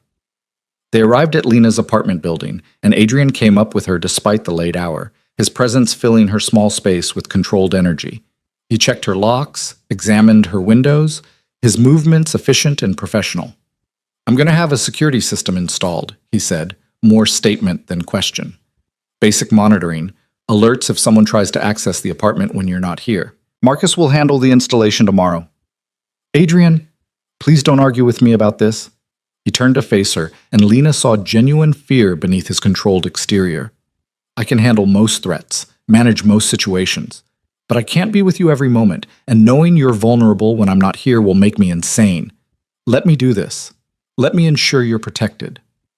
Lena studied his face, seeing past the dominant confidence to the man who'd lost both parents to violence, who understood intimately what it meant to be powerless in the face of danger. This wasn't about control or possession. This was about his own trauma manifesting as fierce protectiveness. "Okay," she said softly. "Install the security system. Make sure I'm safe." "But Adrian," she stepped closer, placing her hand over his heart, feeling it race beneath her palm. "You need to promise me something." "What?" "Don't do anything that will destroy who you are just to protect me. Don't cross lines you can't come back from. Don't become something you'll hate. Don't sacrifice yourself for my safety." Her voice was firm despite the emotion threatening to break through. "I'm choosing you, all of you, including the dangerous parts. But I need you to choose yourself too. To remember that you matter beyond what you can provide for me." Adrian's expression cracked, vulnerability flooding through before he could contain it. He pulled her close, his embrace almost desperate, his face buried in her hair. "You don't understand what you're asking," he said, voice muffled. "Every instinct I have is screaming at me to eliminate any threat to you, to make sure you're protected regardless of cost. And every instinct I have is screaming that I can't lose you to the darkness that comes from protecting me," Lena interrupted. "So we're both going to have to find balance. You keep me safe. I keep you human. Deal?" Adrian pulled back enough to see her face, his eyes dark and intense. "You're remarkable. Do you know that? You've been through hell. You were just assaulted by your ex-husband, and you're worried about my moral well-being." "Someone has to," Lena said, attempting lightness. "You certainly aren't." His laugh was genuine, if brief. "Fair enough." He kissed her then, thoroughly and deeply, and Lena tasted desperation and relief and promise in equal measure. When they broke apart, both breathing hard, Adrian rested his forehead against hers. "Stay with me tonight. Not here, my place, where I know you're absolutely safe. Please, Lena, I need to know you're protected while I handle the Evans situation permanently." "Permanently how?" Lena asked, though part of her didn't want to know the answer. "Nothing violent," Adrian assured her. "Nothing illegal, at least not provably so. But I'm going to make certain your ex-husband understands that his options are to disappear completely or face consequences that will destroy what remains of his life. I'm very good at presenting people with choices they can't refuse." Lena knew she should ask more questions, should demand specifics, should insist on knowing exactly what Adrian planned to do. But exhaustion and residual fear and absolute trust in Adrian's competence conspired to make her simply nod. "Okay," she said. "Your place. But I have an early shift tomorrow. I'll have you at the hospital by 6 a.m., Adrian promised. "For now, let's get you somewhere safe where you can actually sleep." Adrian's loft felt different at night, the city lights transforming the massive windows into a constantly shifting artwork, the space somehow both vast and intimate. He gave Lena one of his shirts to sleep in, the fabric soft and smelling like his cologne, then held her while she finally let herself fall apart. She cried for the fear she'd felt in the parking lot, for the years she'd wasted on someone who'd hurt her, for the exhaustion of always having to be strong. Adrian didn't try to fix it or minimize it. He simply held her and let her feel everything she'd been suppressing. "I hate that he still has power over me," Lena said when she could speak again. "I hate that seeing him made me so afraid that part of me still flinches when I think about him." "That's not power," Adrian said gently. "That's trauma. Your body remembers danger and responds appropriately. There's nothing weak about fear. It kept you safe tonight, made you cautious when caution was needed. You weren't afraid." "I was terrified," Adrian corrected. "But my fear manifested as action rather than paralysis. Different responses to the same emotion. Neither is wrong." Lena shifted in his arms, studying his profile in the dim light. Do you ever get tired of being strong all the time? Of being the person who handles everything? Constantly, Adrian admitted. But I don't know how to be anything else. It's what I was trained for, what I've built my life around. Being strong, being capable, being the one who solves problems. That's who I am. Not with me, Lena said firmly. With me, you get to be human. Tired, uncertain, whatever you need. I'm not one of your clients, Adrian. You don't have to perform strength. His smile was slight but genuine. You make that sound easy. It's not, Lena agreed, but neither is what you're asking me to trust. We're both learning how to be vulnerable with someone who actually deserves it. We'll figure it out together. Adrian kissed her temple, the gesture tender. Sleep. Tomorrow I'll make sure Evan understands his options, and you'll go to work and save lives like you always do. We'll handle this together. Lena fell asleep in Adrian's arms, in his enormous bed with its view of the city, feeling safer than she had in years despite the danger that had stalked her only hours before. Because Adrian Vale, dangerous, powerful, morally complicated Adrian, had chosen to protect her not through control but through partnership, not by diminishing her strength but by supplementing it with his own. She woke to early morning light and the smell of coffee. Adrian was already dressed, moving through his kitchen with quiet efficiency, and Lena took a moment to simply watch him. This man who'd somehow become essential to her life in just a few short weeks. "What are you thinking?" Adrian asked without turning around, somehow aware of her attention. "That I should probably be more frightened of you than I am," Lena admitted. "That everything about this is dangerous and complicated and should send me running. But instead, I'm just grateful you're here." Adrian turned, 2 coffee mugs in his hands, his expression soft. "The fear is probably wisdom, but I'm grateful you're ignoring it anyway." He drove her to the hospital as promised, kissing her goodbye in the parking lot where Evan had grabbed her the night before. The space felt different now, reclaimed, safe, protected by Adrian's presence and promises. "I'll text you when it's handled," Adrian said. "Trust me, Lena. By tonight, Evan Cole won't be a threat anymore." Lena believed him. Whatever Adrian was planning, whatever methods he employed, she trusted that he'd find a way to neutralize Evan without crossing the lines that would destroy who he was. Her shift passed in the usual chaos of emergency medicine, but Lena moved through it with a lightness she hadn't felt in years. The weight of Evan's presence had been crushing her without her fully realizing it. The constant low-level anxiety, the vigilance, the fear of running into him unexpectedly. Adrian's promise to handle the situation felt like a door closing on that chapter of her life. Midway through her shift, Marianne pulled her aside with a concerned expression. "Did something happen? You seem different today." "Evan showed up last night," Lena admitted, "confronted me in the parking lot, grabbed me, made threats." Marianne's face went white. "Lena, did you call the police? Are you okay?" "I'm fine. Adrian was there. Well, he arrived quickly. He handled it." Lena kept her explanation vague, unsure how much to share. "Evan's not going to be a problem anymore." "What does that mean?" "It means Adrian is very good at making people understand consequences." Lena squeezed her friend's hand. "I know you're worried about me and I appreciate it, but I'm safer now than I've been in years. Trust me on that." Marianne looked skeptical but nodded. "Just promise me you'll be careful. This Adrian guy, he seems protective, but that kind of intensity can go both ways." "I know," Lena said. "But this is different. He's different. I can feel it." Her phone buzzed during lunch break. "Adrian. Situation resolved. Evan has accepted a very generous offer to relocate to California for a job opportunity that will keep him occupied and far away from you. He signed documents this morning agreeing to permanent no contact and acknowledgement of his previous fraud.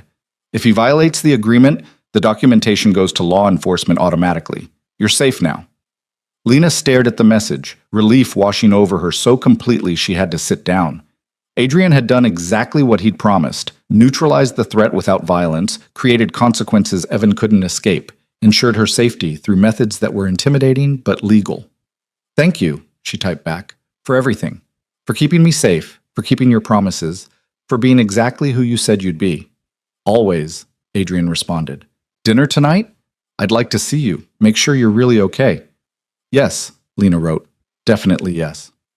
That evening, over quiet dinner at Adrian's loft, Lena felt something fundamental shift in their relationship. They'd moved past the initial attraction beyond the rescue and gratitude phase into something deeper and more sustainable. Adrian had proven he could protect her without controlling her. Lena had proven she could accept his protection without losing herself. "What happens now?" Lena asked, curled against Adrian on his enormous couch while the city sparkled below them. "Now we figure out what this looks like long term," Adrian said, his arms solid around her shoulders. "You finish your PA program, I continue my work. We build something together that accounts for both our complicated realities." "That simple?" "That complicated," Adrian corrected with a slight smile. "But worth the effort, I think. Don't you?" Lena looked up at him.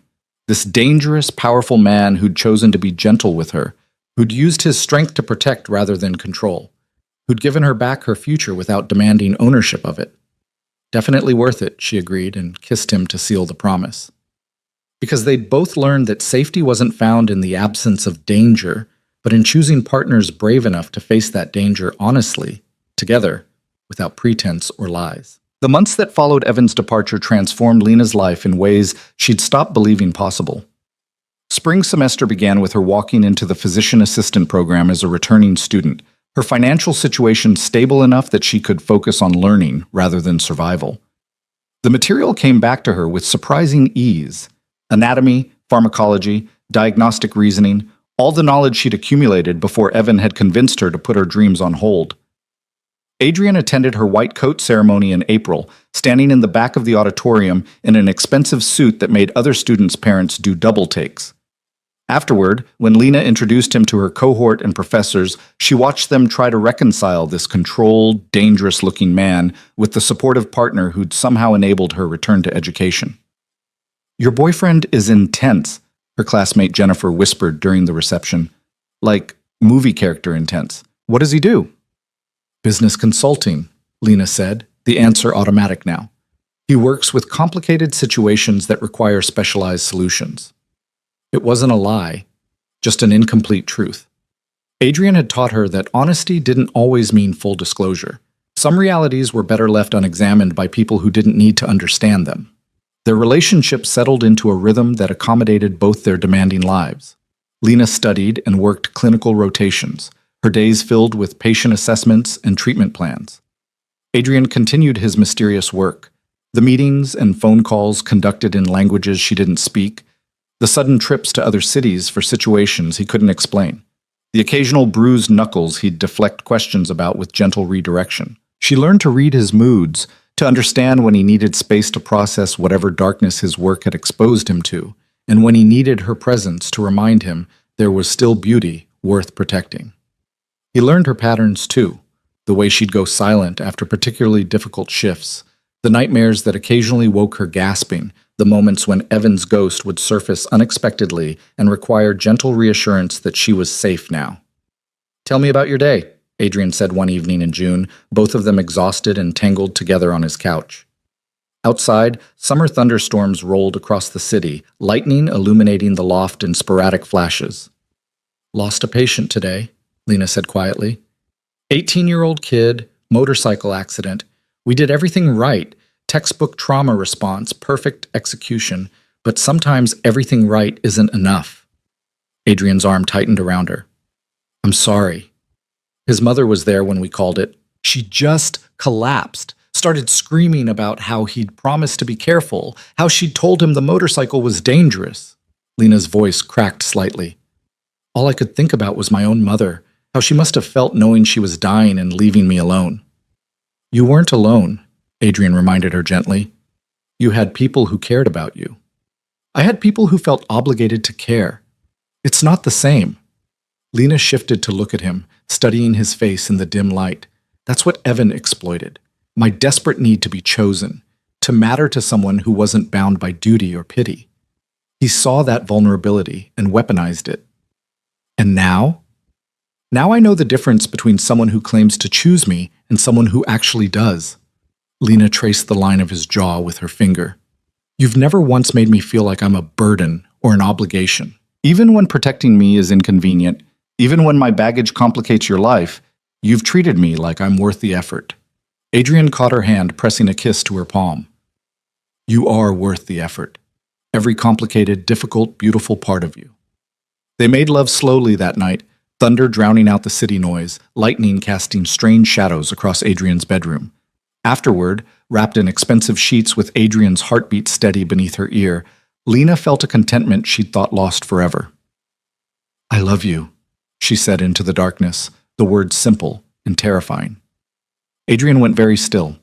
Lena held her breath, wondering if she'd miscalculated, if she'd pushed too far too fast, if she'd mistaken his protection and care for something deeper. Then he shifted, tilting her face up so he could see her clearly. "Say it again." "I love you," Lena repeated, stronger this time. "I know it's complicated and probably inadvisable and definitely terrifying, but I do. I love you, Adrian Vale. All the dangerous, morally ambiguous, fiercely protective parts of you." His kiss was answer enough, desperate and tender and absolutely certain. When he pulled back, his dark eyes were bright with emotion he didn't try to hide. "I love you too," he said, voice rough. "I've loved you since you walked up to me in that bar and had the courage to ask for exactly what you needed. You're the bravest person I know, Lena Carter, and loving you is the least complicated choice I've ever made." Summer passed in a blur of clinical rotations and quiet evenings, of Lena learning to manage complex patient cases while Adrian continued his shadow work. They moved through each other's lives like dancers who'd finally learned the rhythm, anticipating needs and providing support without being asked. In August, Lena received notification that she'd been accepted into the Advanced Emergency Medicine track for her final year of the PA program. The news arrived while she was at Adrian's loft, studying pharmacology while he worked through documents in rapid Russian on a call she politely ignored. When he finished, she showed him the email, and his smile was genuine and proud. "This is what you wanted, isn't it? Emergency medicine, the ability to make immediate impact?" "It's exactly what I wanted," Lena confirmed. Before Evan, before everything fell apart, this was the dream. Fast-paced, high-stakes medicine where decisions matter and outcomes are immediate. I thought I'd lost the chance. "You didn't lose it. It was stolen from you, and now you're taking it back." Adrian pulled her into his lap, the documents forgotten. "I'm proud of you. The work you've done to get here, the strength it took to rebuild. It's remarkable." "I couldn't have done it without you," Lena said honestly. "The money, the safety, the support." "You could have," Adrian interrupted. "It would have taken longer, been harder, required more sacrifice. But you would have found a way because that's who you are. I just made the path easier."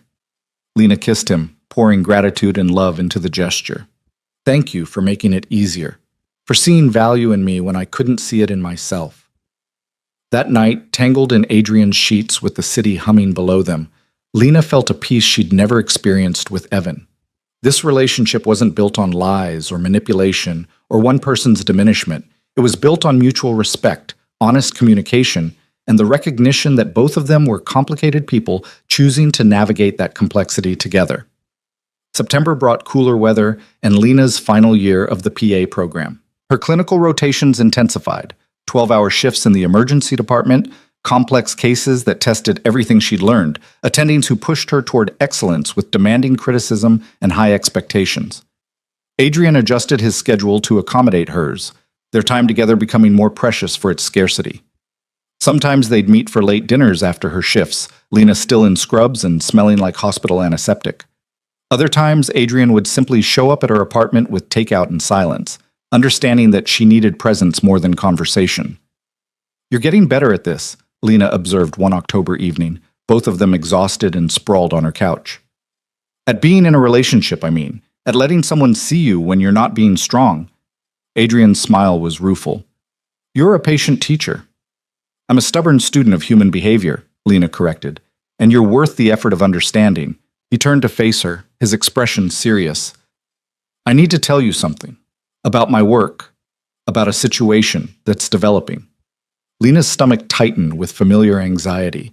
Adrian rarely volunteered information about his business, and when he did, it was usually because danger had become unavoidable. "Okay," she said carefully, "I'm listening. There's a client. A legitimate businessman being extorted by people who don't understand the concept of acceptable losses. They've escalated from financial demands to physical threats, and he's asked me to resolve the situation." Adrian's jaw tightened. "It's going to require direct confrontation with dangerous people. There's a possibility of violence." "How much possibility?" Significant enough that I need you to know what might happen if things go wrong. Adrian took her hand, his grip firm. I've made arrangements. If something happens to me, you're protected. Financially, legally, physically. Marcus has instructions to ensure your safety. You won't be left vulnerable. Lena's heart clenched painfully. You're talking like you might not come back. I'm talking like a man who understands the risks of his profession and wants to ensure the person he loves is protected regardless of outcome. Adrian's voice was steady, but his eyes betrayed his fear. I'm very good at what I do, Lena. I've survived situations that should have killed me, but I also know that certainty is an illusion and preparation is the only real insurance. When? Lena asked, her voice barely above a whisper. Friday night. It should be resolved by Saturday morning, one way or another. 3 days. Lena had 3 days before Adrian walked into a situation that might cost him his life. 3 days to prepare for the possibility that the man she loved might not return. I hate this, she said, tears threatening. I hate that your work puts you in danger, that I have to accept these risks, that I might lose you to violence I can't predict or prevent. I know. Adrian pulled her close, his embrace fierce. If there were any other way, if I could be someone different, do something safer.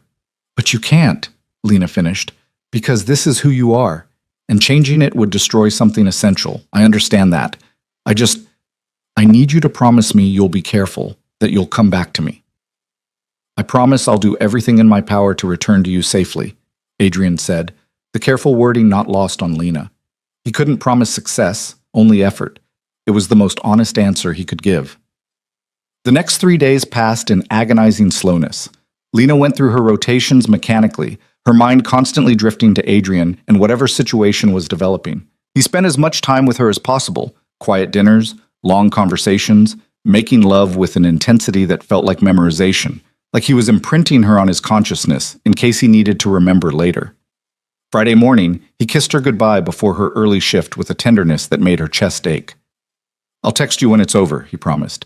Either way, you'll know by morning. Either way, Lena repeated, the phrase carrying unbearable weight. Adrian, I love you, he interrupted. Whatever happens tonight, know that loving you has been the best choice I've ever made. You gave me something worth protecting beyond money or power. You gave me purpose that matters.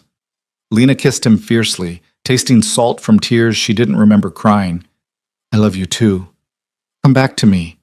Please, just come back. He left without looking back, and Lena went to work feeling like she was moving through water, every action requiring conscious effort. Her attending noticed her distraction and pulled her aside with a concerned expression. Carter, you're unfocused today. Is everything all right? Personal situation, Lena managed. Someone I care about is dealing with something dangerous. I'm worried. The attending, Dr. Harrison, a woman in her 50s who'd seen everything emergency medicine could throw at her, studied Lena with knowing eyes. Can you compartmentalize enough to function safely? Because if you can't, I need to send you home. Our patients deserve providers who are fully present. Lena took a deep breath, forcing herself into the mental space she'd cultivated over years of nursing. The ability to set aside personal trauma and focus entirely on the immediate medical needs in front of her. I can compartmentalize. I'm sorry, Dr. Harrison. It won't happen again.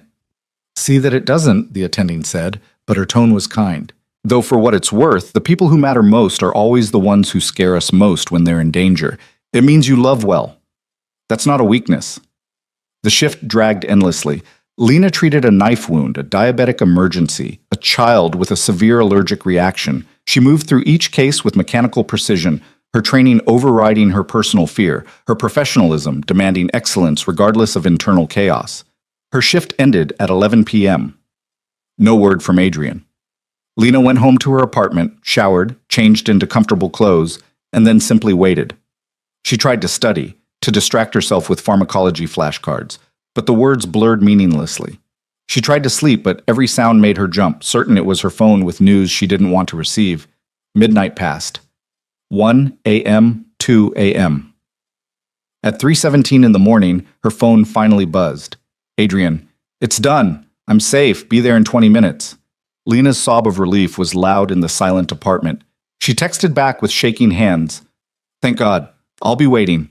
She paced her small living room, unable to sit still, energy and relief and residual fear making her restless. When Adrian's knock finally came, she practically tore the door open. He looked exhausted, his suit rumpled, a bruise forming along his jaw, dried blood on his knuckles that she hoped was his own. But he was alive, solid, real. Lena pulled him inside and into her arms, holding him so tightly she could feel his heartbeat against her chest. Adrian buried his face in her hair, his breathing uneven, his control finally cracking now that he was safe.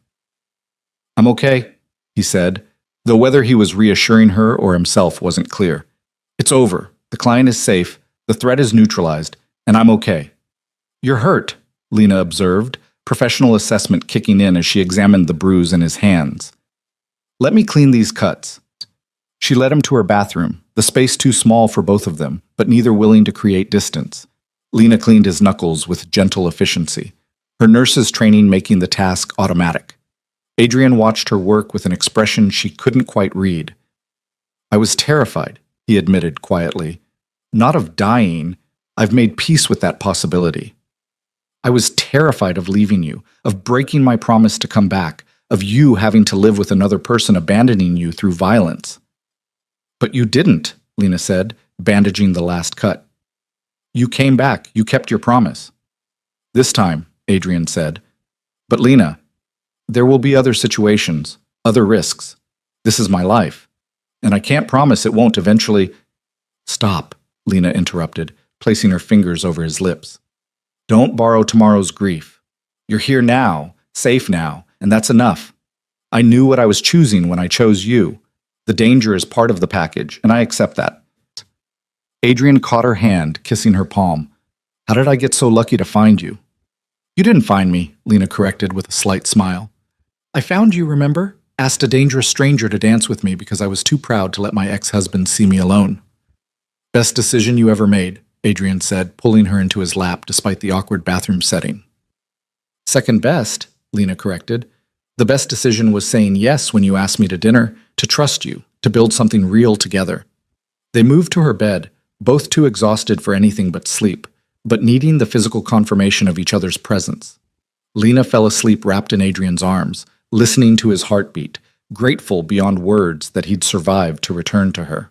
The weeks that followed brought a subtle shift in their relationship. Adrian became more open about the emotional toll of his work, the weight of maintaining control while operating in chaos, the difficulty of being simultaneously feared and isolated. Lena shared her own struggles, the imposter syndrome that plagued her in the PA program, the occasional nightmares about Evan despite knowing he was gone, the fear that she wasn't strong enough for the life she'd chosen. They learned to be vulnerable with each other in ways that strengthened rather than weakened them, creating a partnership built on honesty instead of performance. In December, as Lena prepared for final exams and Adrian handled year-end business obligations, he surprised her with an invitation. "I want to take you somewhere," he said one evening, his tone carrying unusual uncertainty. "Tomorrow night, if you're free." "I'm free," Lena confirmed, curious about his nervousness. "Where are we going?" "You'll see.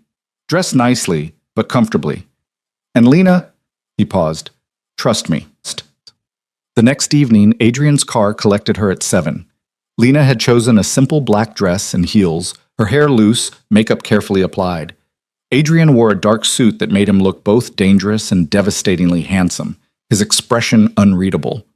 They drove through the city in comfortable silence, Lena watching the familiar streets pass until the car stopped in front of a building she recognized immediately. The Velvet Room. The place where they'd first met, where she'd asked a stranger to save her pride and accidentally claimed the protection of a crime boss. "Adrian?" Lena turned to him, confused and touched. "Why are we here?" "Because this is where everything started," Adrian said simply. "Where you had the courage to ask for what you needed, and I had the wisdom to say yes. I want to come full circle." He led her inside, and Lena realized the club was empty. Completely empty. The entire space reserved just for them. The jazz trio from that first night was playing softly, the bar was fully stocked, and the corner table where she'd first approached Adrian was set for 2. "You rented out the entire club?" Lena asked, overwhelmed by the gesture. "I wanted privacy for what I'm about to do," Adrian said, his nervousness more evident now. "I wanted to bring us back to the beginning, to the moment when you trusted a stranger to protect you, and I decided you were worth protecting. He led her onto the small dance floor, the same space where they'd first moved together while Evan watched with impotent fury. The music shifted to something slow and romantic, and Adrian pulled her close.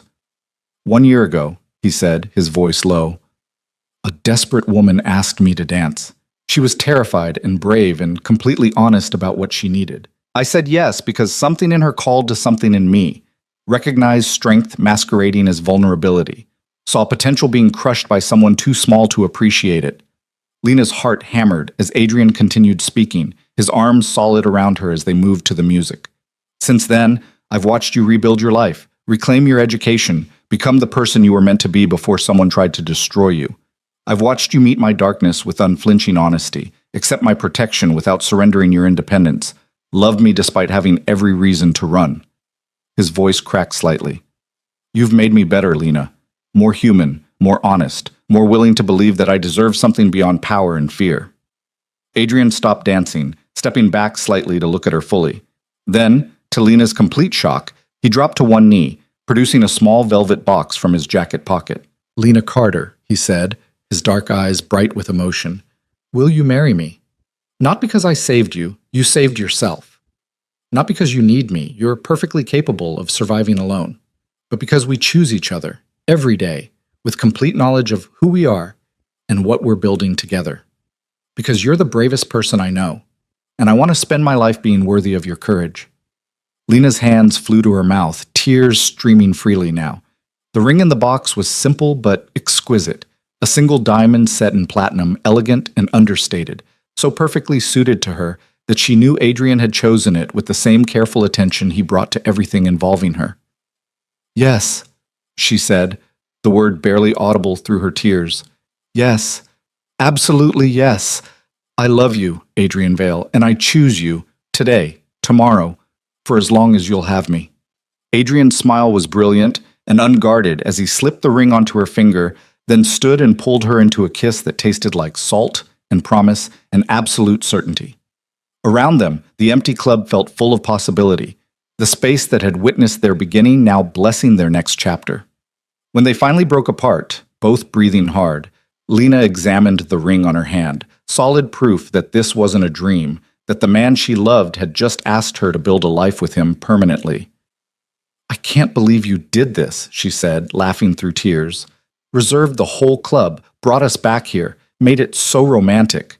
You deserve romance, Adrian interrupted. You deserve grand gestures and certainty, and someone who isn't afraid to publicly claim you. I wanted you to know, to understand completely, that this isn't hidden or shameful or temporary. I'm choosing you openly, proudly, permanently. They had dinner at their corner table, the same place where Lena had first explained her situation and Adrian had decided to help. The food was excellent, the wine was perfect, and the conversation flowed with the ease of people who'd learned to be completely honest with each other. What happens now? Lena asked as the evening wound down. I still have 6 months left in the PA program. You still have your work. Now we plan a life together that accommodates both our realities, Adrian said. You finish your program and start your career in emergency medicine. I continue my work, but with better boundaries and more carefully managed risk. We buy a house together, somewhere that feels like ours, not mine or yours. We build something sustainable that doesn't require either of us to sacrifice who we are. You make it sound simple. It won't be, Adrian admitted. There will be difficult moments, conflicts between our priorities, times when my work or your career demands more than feels fair, but we'll handle it together with the same honesty we've brought to everything else. That's the promise, Lena. Not perfection, just partnership. Always. Lena raised her wine glass in a toast. To partnership, then. To choosing each other with open eyes and brave hearts. Adrian clinked his glass against hers. To the woman who walked up to a stranger and accidentally claimed his heart. To the bravest choice I've ever made. They left the velvet room hand in hand, Lena's engagement ring catching streetlight as they walked to the car.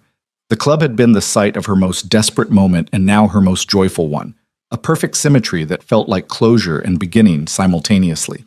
The months leading to their wedding passed in a blur of final exams, clinical rotations, and wedding planning. Lena graduated from the PA program in May with honors, Adrian sitting in the front row with Rosa Ferrara and Marcus, the driver who'd become a friend, the bodyguard who'd kept her safe without her realizing she was being protected. She accepted a position in County General's emergency department, the same hospital where she'd worked as a nurse, now returning as a physician assistant with the authority to diagnose and treat independently. Her first day in the new role, she wore her white coat with pride and the engagement ring that reminded her someone believed in her potential even when she couldn't see it herself. Adrian gradually transitioned his business, taking on fewer high-risk situations and focusing more on consulting and strategy. It wasn't a complete transformation. He would never be entirely removed from the dangerous world that had shaped him, but it was movement toward sustainability, toward a life that didn't constantly risk leaving Lena alone. They married in late June, a small ceremony at Rosa's restaurant with only their closest people in attendance. Marianne served as Lena's maid of honor, still slightly intimidated by Adrian but won over by his obvious devotion to her best friend. Marcus stood up for Adrian, his professional demeanor cracking slightly when he smiled at the couple's vows. Lena wore a simple white dress and carried wildflowers. Adrian wore a dark suit and looked at her like she'd hung the moon. They exchanged vows they'd written themselves, promises of honesty, partnership, mutual protection, and the courage to keep choosing each other even when it was difficult. "I promise to be your partner in all things," Lena said, her voice steady despite tears. "To accept your strength without diminishing my own, to support your work while maintaining my independence, to love you with open eyes and a brave heart. You gave me back my future when I thought it was lost. I promise to build that future with you, honestly and fearlessly." Adrian's vows were equally simple and profound. "I promise to protect you without controlling you, to support your dreams without expecting ownership of them, to be honest about my limitations while striving to be better. You taught me that strength includes vulnerability, that power means nothing without purpose, that I'm worthy of love despite my darkness. I promise to spend my life proving you right."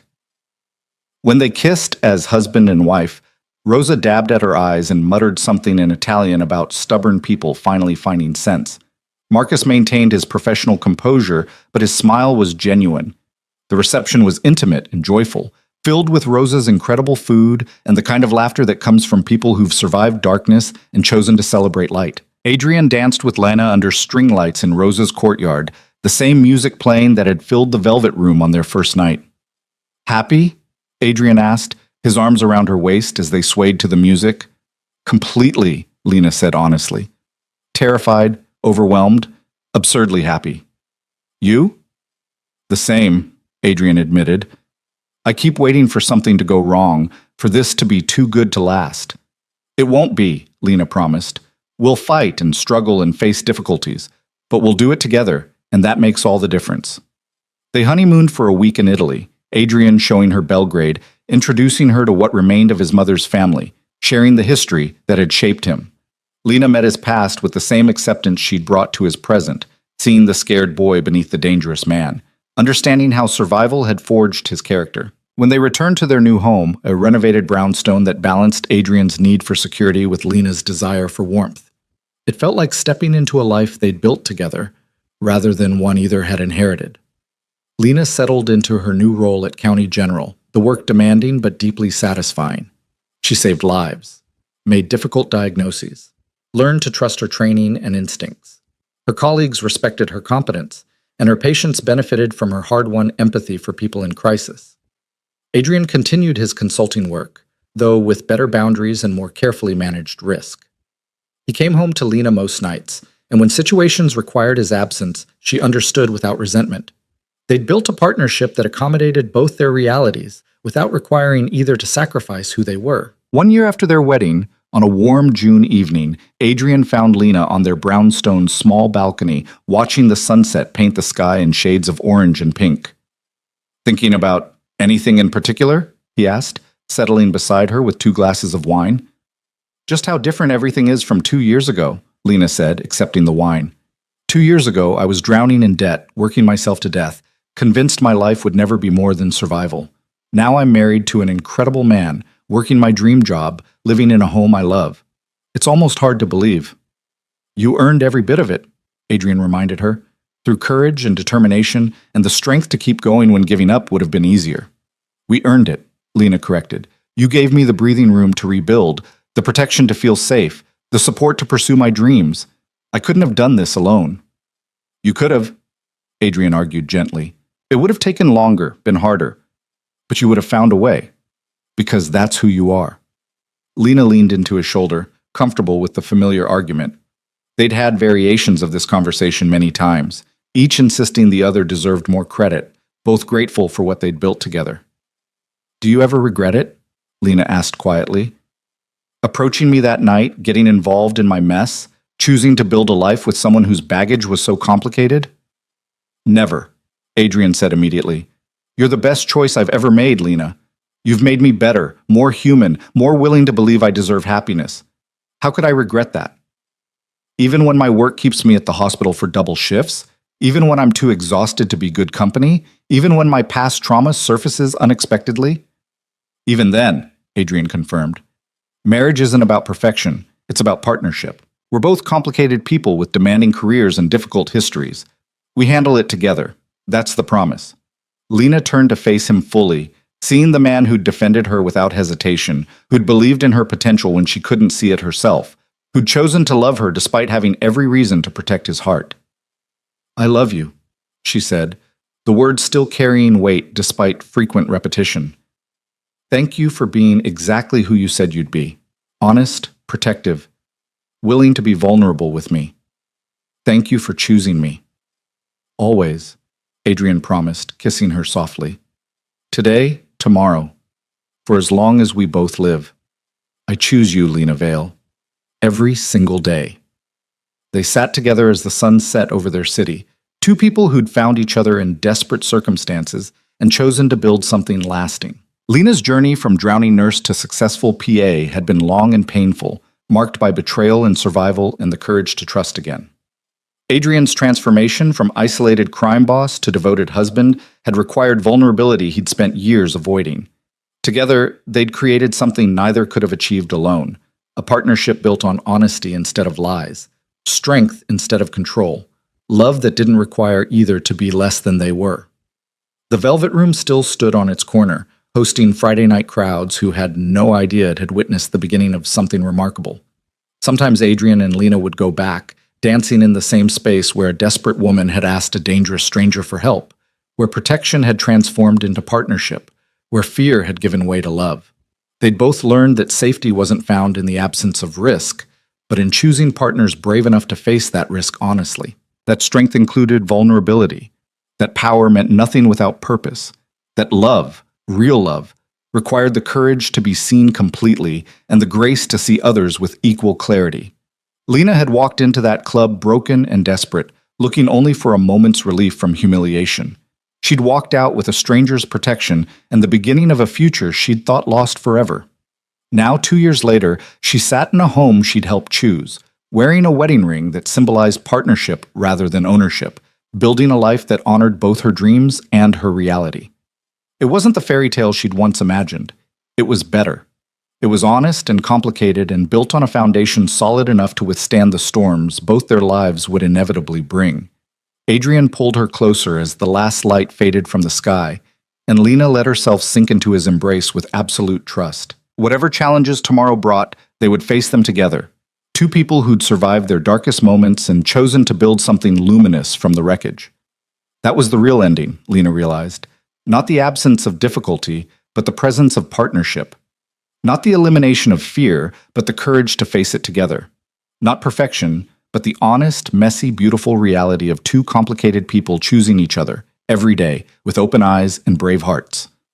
And that, she thought as Adrian kissed her temple and the city lights began to glow below them, was more than enough.